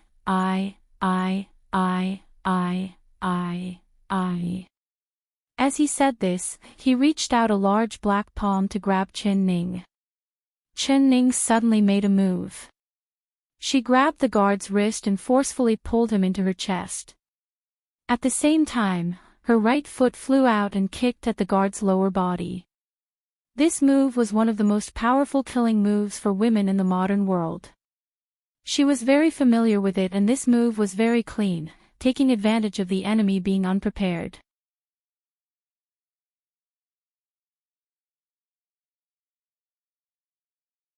Chapter 483. However, she did not expect that the guard's martial arts to be so good that he actually followed her move and approached her side. Naturally, her kick landed on empty air. Enchanting gritted her teeth and the hairpin in her hand stabbed at the guard's eyes without any hesitation. Hey, you little girl, you're really ruthless. The guard was shocked and dodged to the side. At the same time, his right hand turned and firmly grabbed her wrist. With a bit more force, Enchanting felt her wrist go numb. She couldn't hold the hairpin in her hand any longer and it fell to the ground. Without any hesitation, she opened her mouth and bit the guard's ear. Hey! Are you crazy? That guard hurriedly stretched out his finger and sealed her acupoint. Enchanting couldn't move at all, but her face was as cold as ice. She suddenly opened her mouth and spat at the guard. The two of them were very close and this spit almost landed on the guard's face. It was a good thing he reacted in time and dodged it. He couldn't help blurting out. Ning, it's me. That person's voice suddenly changed. It went from rough to clear and it was very familiar. Enchanting was stunned as she looked at the guard with wide eyes. There were no lights in the carriage and she couldn't see the guard's appearance, but that voice seemed to belong to the eldest princess. You are the eldest princess. It's me. The guard took off his hat and threw it on the ground. Then he took off his guard uniform and rolled it into a bag.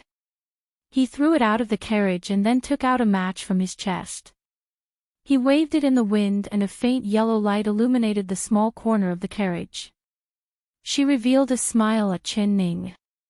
Her brows were dancing as she said with a smile, Ning, you didn't think it would be this princess, right? Don't be angry, this princess was just joking with you. I never thought that you would be like a wild cat scratching and scratching. If I didn't seal your acupuncture point, this princess really wouldn't be able to do anything to you. She then said, Ning, are you angry? How could Enchanting care about being angry? She asked in a strange voice, Eldest princess, why are you here? Why are you disguised as a cart driver? That's right, this princess was entrusted by someone to rob you. You can just treat this princess as a real bandit. The eldest princess looked up with a smile. She suddenly reached out with a finger and sealed her sleeping acupuncture point. Enchanting felt her vision go black and she fell into a daze, not knowing what happened. She felt that she had slept for a very, very long time. In her dream, there were several figures coming one after another, but she could not see their faces clearly. She felt like someone was gently stroking her hair and saying something in her ear.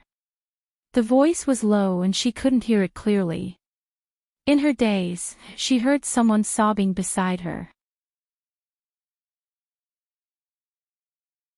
She couldn't fall asleep because of the noise.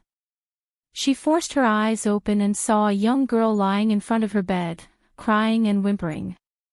She looked very sad. The girl's face was buried in her clothes, so she couldn't see her appearance. They could only see that her black hair was combed into 2 buns, looking like Xiao Ru. Xiao Ru. She tried calling out, thinking that she was still in a dream. She raised her hand to touch the girl's hair. It was soft and smooth, it didn't seem like she was in a dream. The young girl raised her head. She had a round face and red eyes. Tears still fell from her eyes. It was Xiao Ru.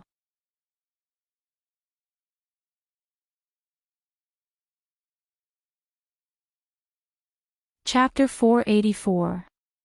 It really was Xiao Ru. Chen Ning suddenly felt a sense of reality. She rubbed Xiao Ru's head and thought that she had returned to the King Ding Yuan palace. Xiao Ru, don't cry, don't cry. Tell me, where are we? She found herself lying on a spacious bed, her body covered with a red silk embroidered quilt. It was soft and warm. Looking around, the room was spacious and bright. 2 vermilion carved wooden windows were half open. The sun was shining brightly outside the window, and there was a faint fragrance of flowers blowing into the room along with the breeze. The furnishings in the room were all very expensive, simple and not complicated. She knew that this was not the flowing cloud pavilion. Xiao Ru looked up and forcefully sniffed.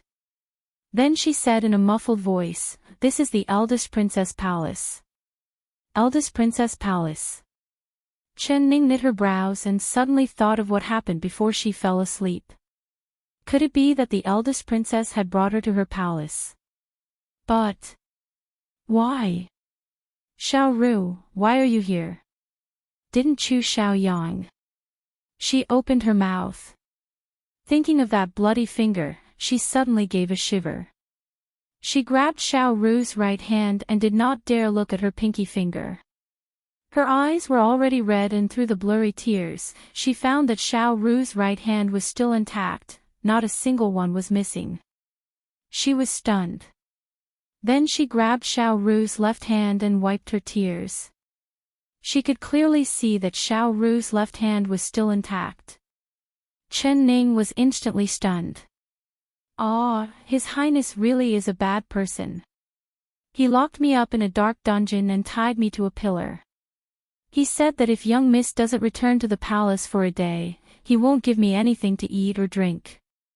He said that he would starve me to death and let me die of thirst. He's really bad. When Xiao Ru heard Chu Xiao Yang's name, her little face turned red and she gritted her teeth in anger. He only locked you up, he didn't. Chen Ning once again checked Xiao Ru's hands. Although all 10 fingers were still there, she still felt her heart jump. A thought suddenly flashed through her mind and she took in a cold breath. Chu Xiao Yang wouldn't have cut off Xiao Ru's toes, right? Xiao Ru, take off your shoes. She suddenly said. Xiao Ru was stunned. Young miss, what are you saying? I told you to take off your shoes. Quickly. Although Xiao Ru did not understand, she still obediently took off her shoes, revealing a pair of white and tender feet. She saw that Chen Ning was staring at her feet and her face turned red. She hid her feet behind her and shyly said, Young miss, this servant's feet are ugly, they don't look good. Not missing. The finger that Chu Xiao Yang sent over was not Xiao Ru's. Bastard, he actually used such a despicable and shameless method to force her to leave the palace and return to her residence.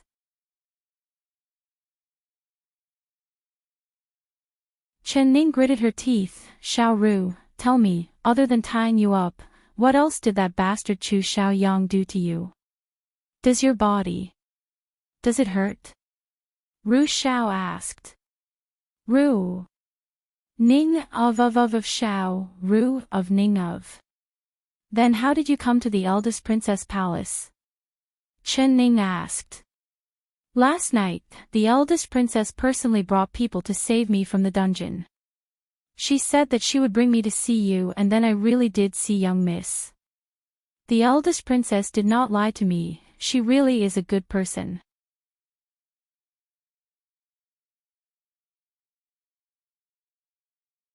Chapter 485. But then she pursed her lips and threw herself into Chen Ning's embrace. Young miss, why did you leave for so long? This servant thought that you didn't want Xiao Ru anymore. Wu, have you been living well in the palace? Are you used to the food and living? Did the Empress Dowager make it hard for you? Have you ever thought about Xiao Ru? This servant has been thinking about you every day. Young miss, promise this servant that no matter where you go in the future, you won't leave this servant behind, all right? She tightly hugged Chen Ning, not letting go no matter what. Chen Ning's heart felt warm. She stroked Xiao Ru's head and said with a faint smile, all right, I promise you. I can give up on anyone, but I won't give up on my precious little girl Xiao Ru. Really?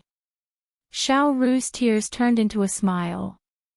Looking up from her embrace, her face was still covered in sparkling tears. Chen Ning smiled as she wiped her tears and asked, is the eldest princess in the palace? I want to go thank the eldest princess. Xiao Ru slapped her forehead and shouted, the eldest princess ordered for the young miss to report to her as soon as she wakes up, this servant actually forgot. Young miss, please wait a bit. This servant will go report to the eldest princess. She quickly ran out in embarrassment, but was stopped by Chen Ning. Wait a bit, I'll go with you to see the eldest princess. She stood up and Xiao Ru went to get some water to wash her face. Chen Ning had not finished washing up when several maids came in from outside. They were holding trays in their hands with clothes and jewelry on them. There were also a few people holding food boxes in their hands, bowing down when they saw Chen Ning. Greetings, princess. This servant has come under the orders of the eldest princess to serve the princess consort. The maids placed the trays on the table and began to help Chen Ning dress up. When she finished dressing up, they opened the food boxes and took out the food inside. There was jade rice porridge, embroidered shrimp balls, and pine nut fish and rice soup. Each dish was made with care and the fragrance filled the air. Smelling this fragrance, Chen Ning felt her stomach rumble. Xiao Ru watched from the side and also swallowed a mouthful of saliva. Xiao Ru, let's eat together. Chen Ning pulled Xiao Ru to sit next to her. The two of them were not polite as they finished all the dishes. After eating, Chen Ning asked the maids where the eldest princess was. Then she brought Xiao Ru to the main hall, preparing to personally thank the eldest princess. She was filled with gratitude towards the eldest princess. If it wasn't for the eldest princess bringing her here last night, she would have already fallen into Chu Xiaoyang's clutches. What she was most grateful to was that not only did the eldest princess save her, she had also saved Xiao Ru. A maid led the way in front.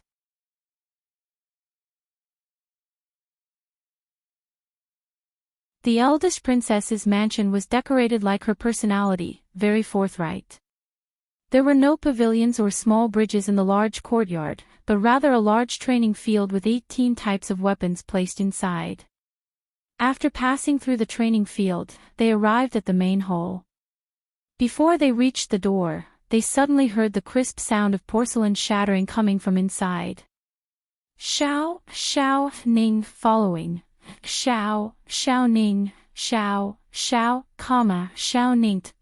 Ning, suddenly stopped. Chen Ning's footsteps suddenly stopped and she couldn't help coming to a stop. Xiao Ru noticed that Chen Ning's expression had changed. She was originally smiling, but her smile suddenly disappeared. Her brows were filled with anger as she bit her lips. Xiao Ru noticed that Chen Ning's expression had changed. She was originally smiling, but her smile suddenly disappeared. Her brows were filled with anger as she bit her lips. He's here. Chen Ning slowly spat out these 3 words.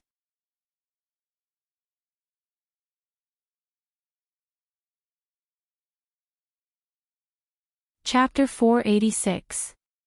His Highness. Why is he here? Young miss, let's quickly go back. We can't let His Highness see you, otherwise he will lock you up in a dark dungeon. It's too scary.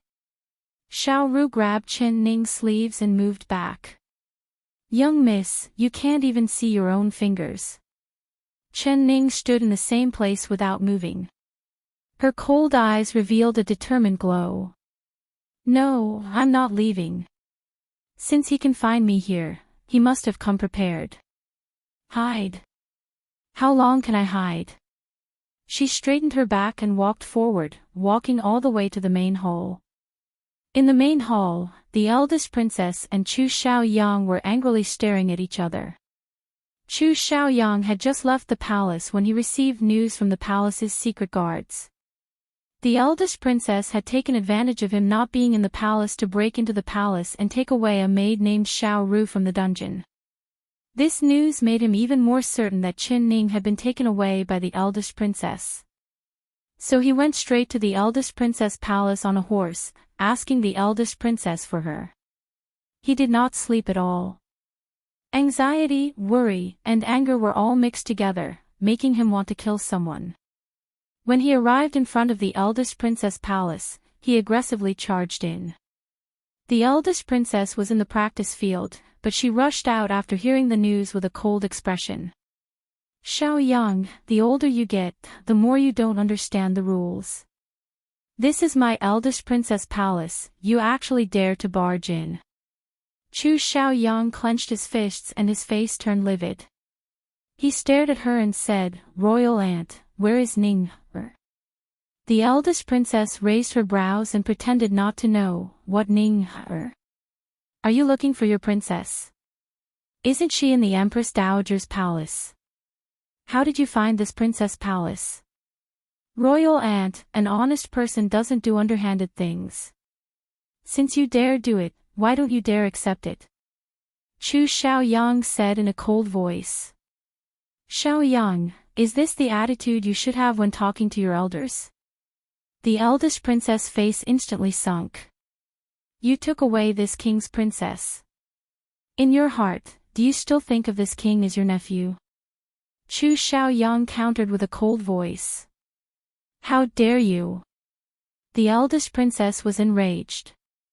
With a wave of her hand, the blue and white teapot on the table fell to the ground, shattering into pieces. Chu Xiaoyang coldly stood there. His eyes were gloomy as he coldly said, Royal Aunt, Ning must be in your palace. Please give her to this king.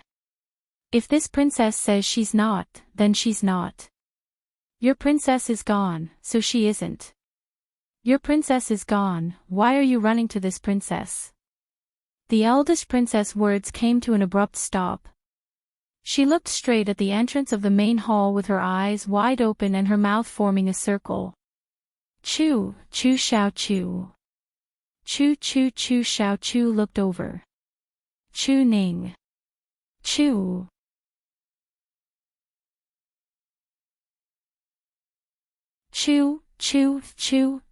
King, single quote, Ning, and Chu, Ning, Chu. Chu was Chu.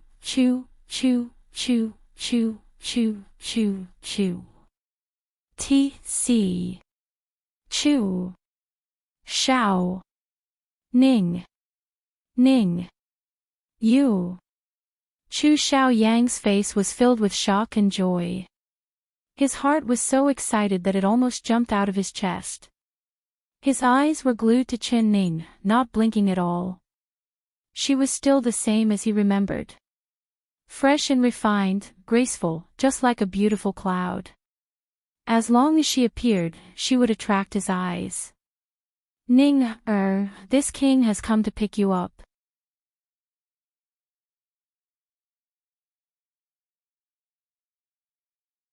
Chapter 487. He walked forward and stopped when he was 3 feet away from Chen Ning. His eyes lit up as he looked at her with a passionate gaze. There was no girl that could not be moved by his intoxicating gaze. Even Xiao Ru hated him to the point that her teeth itched, but when she saw his gaze, she couldn't help cursing him back down. Chen Ning ignored Chu Xiaoyang's aggressive gaze. She slowly walked into the hall and bowed down to the eldest princess. Eldest princess, Ning has given you quite a bit of trouble. Ning is filled with gratitude for your kindness towards Ning and will always remember it. Ning stand up. You don't need to be this polite with this princess. The eldest princess pulled her hand and stood up. Her brows slightly knit as she complained, why did you come out? It's all because this princess didn't have time to send someone to tell you that this bastard brat had come. Chu Xiaoyang's eyes followed Chen Ning, not willing to leave her for even a second. Although he saw that she did not even glance at him, he was not angry. When he saw her, he thought of himself in the carriage. He wanted to make her lose her mind and almost rape her. For a girl with such a strong personality, how could she not hate him to the bone? The colder she was, the more she ignored him, the more he loved her to the bone. He was not angry at her, but that did not mean he was not angry at the eldest princess. Royal aunt, didn't you just say that Ning is not with you? He straightened his back and coldly looked at the eldest princess. The eldest princess' face turned slightly red. Then her phoenix eyes stared at him and she argued, this princess misses Ning. So I invited Ning to this princess palace for a few days. So what? Does a brat like you have any objections? Royal aunt's way of inviting guests is quite strange. If you miss Ning, you can openly invite her to your nephew's palace. Why do you need to do this kind of thing? Royal aunt, isn't this losing the style of the eldest princess? Chu Xiaoyang coldly mocked. This princess can invite guests however she wants. Does she need a little brat like you to teach this princess a lesson? This princess will tell you now, this princess likes Ning, and wants her to stay here for a few days, but this princess does not welcome you. You can leave, in a few days, this princess will send someone to send Ning back. The eldest princess was not polite to Chu Xiaoyang at all, directly sending him away. Chen Ning couldn't help feeling this strange. During the palace's spring banquet, after Chu Xiaoyang's act of kneeling in front of everyone, the eldest princess' attitude towards Chu Xiaoyang had completely changed. She simply wished she could become Chu Xiaoyang's lobbyist, trying to make Chu Xiaoyang and her reconcile. But in just a few short days, the eldest princess seemed to have changed into a different person. She was cold to Chu Xiaoyang and was filled with anger, but she was wholeheartedly helping him. Could it be that the eldest princess knew of what happened in the carriage? It had to be like this. The eldest princess had a clear understanding of love and hate, so she must have known about Chu Xiaoyang's actions, that's why she hated him. But this must be the case. The eldest princess was very clear on what she liked and hated, so she must have known of Chu Xiaoyang's actions, that's why she hated him. But this matter was very secretive and not many people knew about it, so how did the eldest princess know about it? She said she was entrusted by someone. Entrusted by who? Could it be Mo Chuan?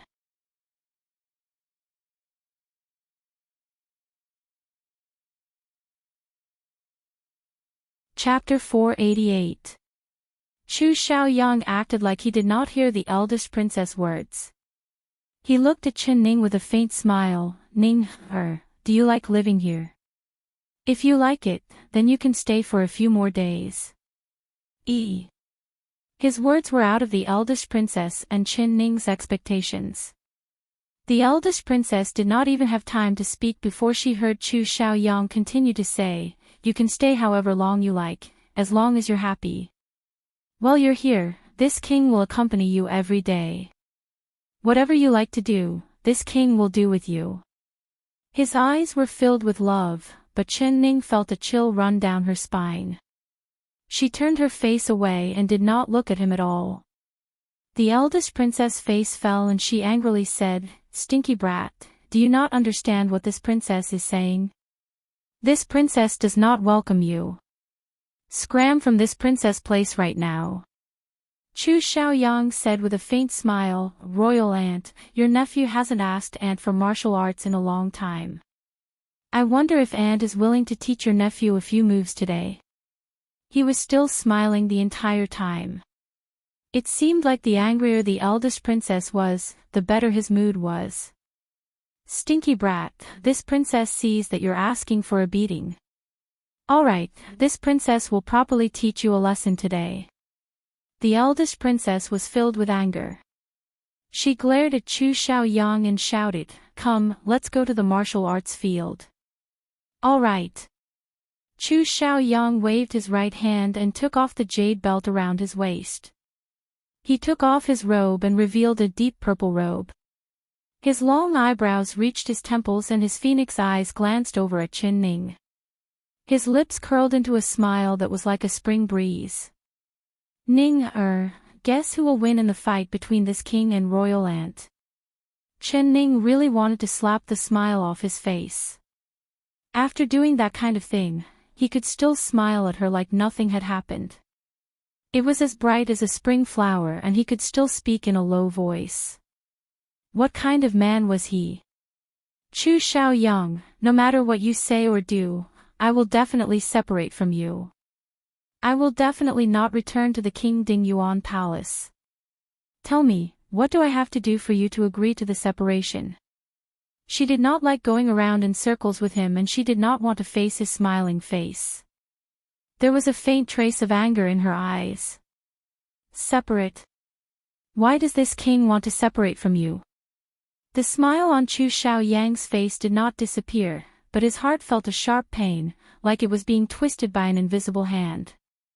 He stared at her without blinking. Her face was as white as snow and her eyes were sparkling. He loved her eyes the most. From the first time he saw them, he had never forgotten them. She wanted him to let her go. Impossible. She clearly liked him.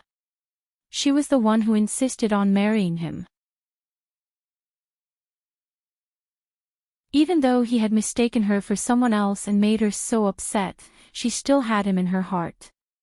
She would not have a change of heart this easily.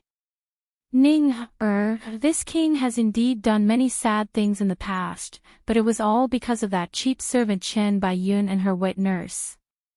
This king has already knelt down in front of everyone and you have said that you will forgive everything this king has done. Why do you still insist on separating from this king? This king is completely devoted to you. I only want to be good to you. I have never thought of harming you. If you are worried that I will be unfaithful in the future, this king is willing to swear in front of royal aunt that from now on, Chu Xiaoyang will only take you as my wife. If I marry someone else, Chu Xiaoyang, will not be able to recover." He raised his right hand with a serious expression, without a trace of a smile on his face.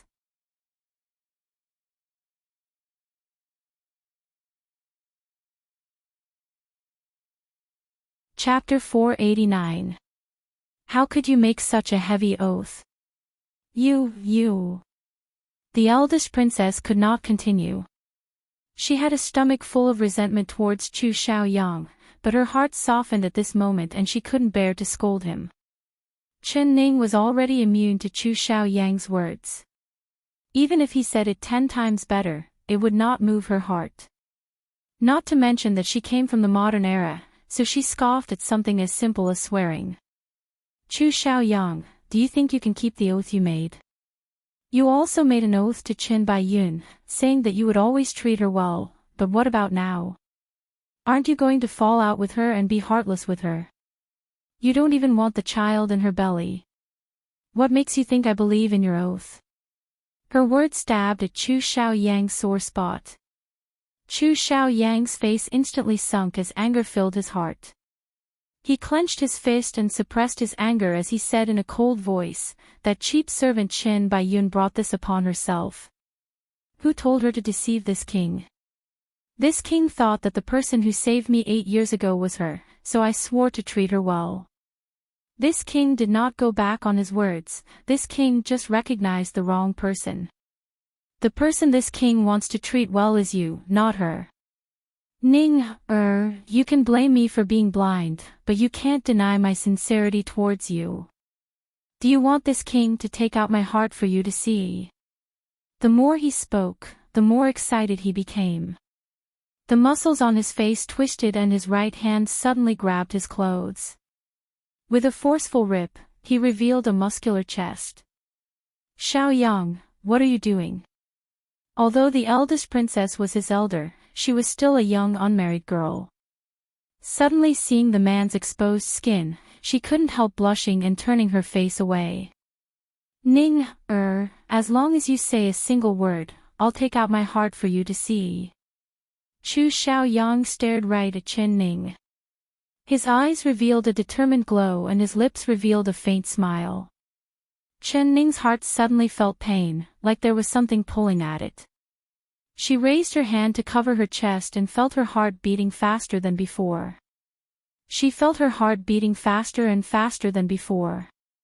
She looked into his eyes and saw the determination in them. She knew that he was serious. He really wanted to dig out his heart for her to see. A wave of sourness assaulted her heart, causing her heart to ache and ache. Her eyes became hot, and she actually felt like crying. Impossible.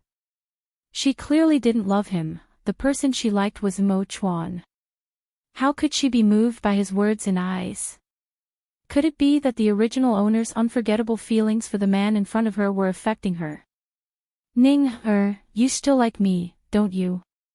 Chu Xiaoyang saw the faint tears in her eyes and was filled with excitement and joy. He couldn't help taking a step forward and tightly holding her hands.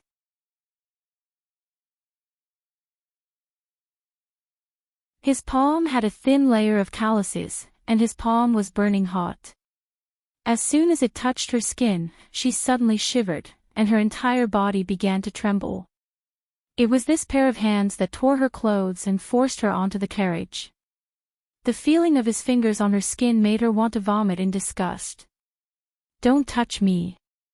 She forcefully tried to pull her hands back, but he suddenly placed her hands on his chest and looked at her without blinking. "Feel it and see how fast this heart is beating.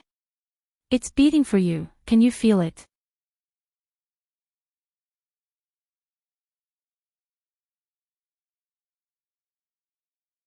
Chapter 490.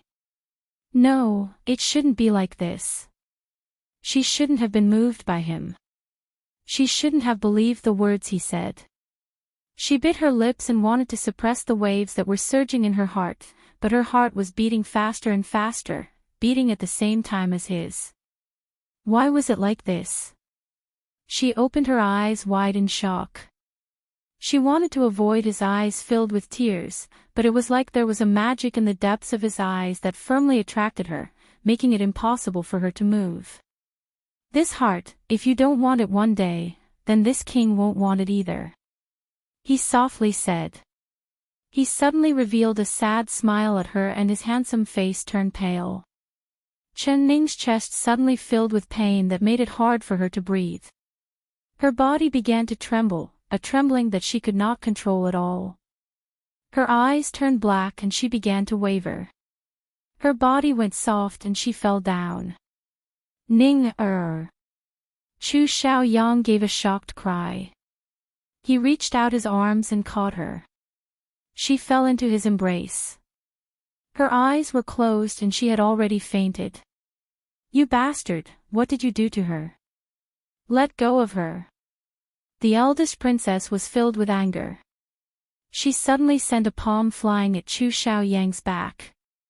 She had turned her face to the side, but the conversation between the two of them had clearly entered her ears. Hearing Chu Xiaoyang's sincere confession, her hard heart couldn't help softening again.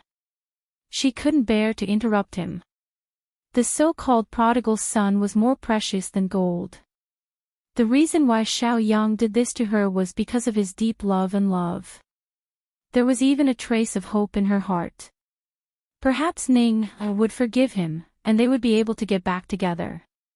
That might not be a bad thing. She never thought that Qin Ning would suddenly faint. Summon the doctor. Quickly summon the doctor. Chu Xiaoyang shouted out as he tightly hugged her without letting go. The palm behind him was very strong, but he did not dodge at all. It was like he did not notice it at all. The eldest princess' palm had just reached his back when it was suddenly pulled back. She suddenly stomped her foot and loudly ordered, "Someone, quickly enter the palace and summon the doctor." Chu Xiaoyang looked down at her in his embrace. Her long hair was jet black, her face was snow white, and her long eyelashes covered her bright and determined eyes. She seemed like she was asleep, but her brows were knit together. He picked her up and walked out with large steps. "Stop! Where are you taking her?" The eldest princess shot out in front of him, blocking his path. "She is this king's princess, so of course this king will bring her back to his palace." "Imperial aunt, you wouldn't interfere with your nephew's family matters, right?" Chu Xiaoyang suddenly looked up and his eyes were filled with rage. At this moment, he was like an angry lion that was about to bite someone. The eldest princess stared at him, but she didn't retreat at all. She was invited by this princess. This princess can't let you take her away like this. If you want to take her away, wait until she wakes up. If she's willing to leave with you, this princess will not force her to stay, but right now, you can't," she said in a sharp voice. "All right, then this king will wait for her to wake up. This king believes that she will leave with this king." Chu Xiaoyang remembered that before Qin Ning fainted, her eyes were filled with deep love and pain. She had him in her heart, he was sure of that. You're tuning in to the LoveLore Library YouTube channel. We're so grateful for your support and don't forget to subscribe to join us on this incredible journey through captivating stories. Your generosity through donations truly makes a world of difference, as it's the primary source of revenue that allows me to expand and enhance this channel for you. Thank you from the bottom of my heart for being a part of this adventure.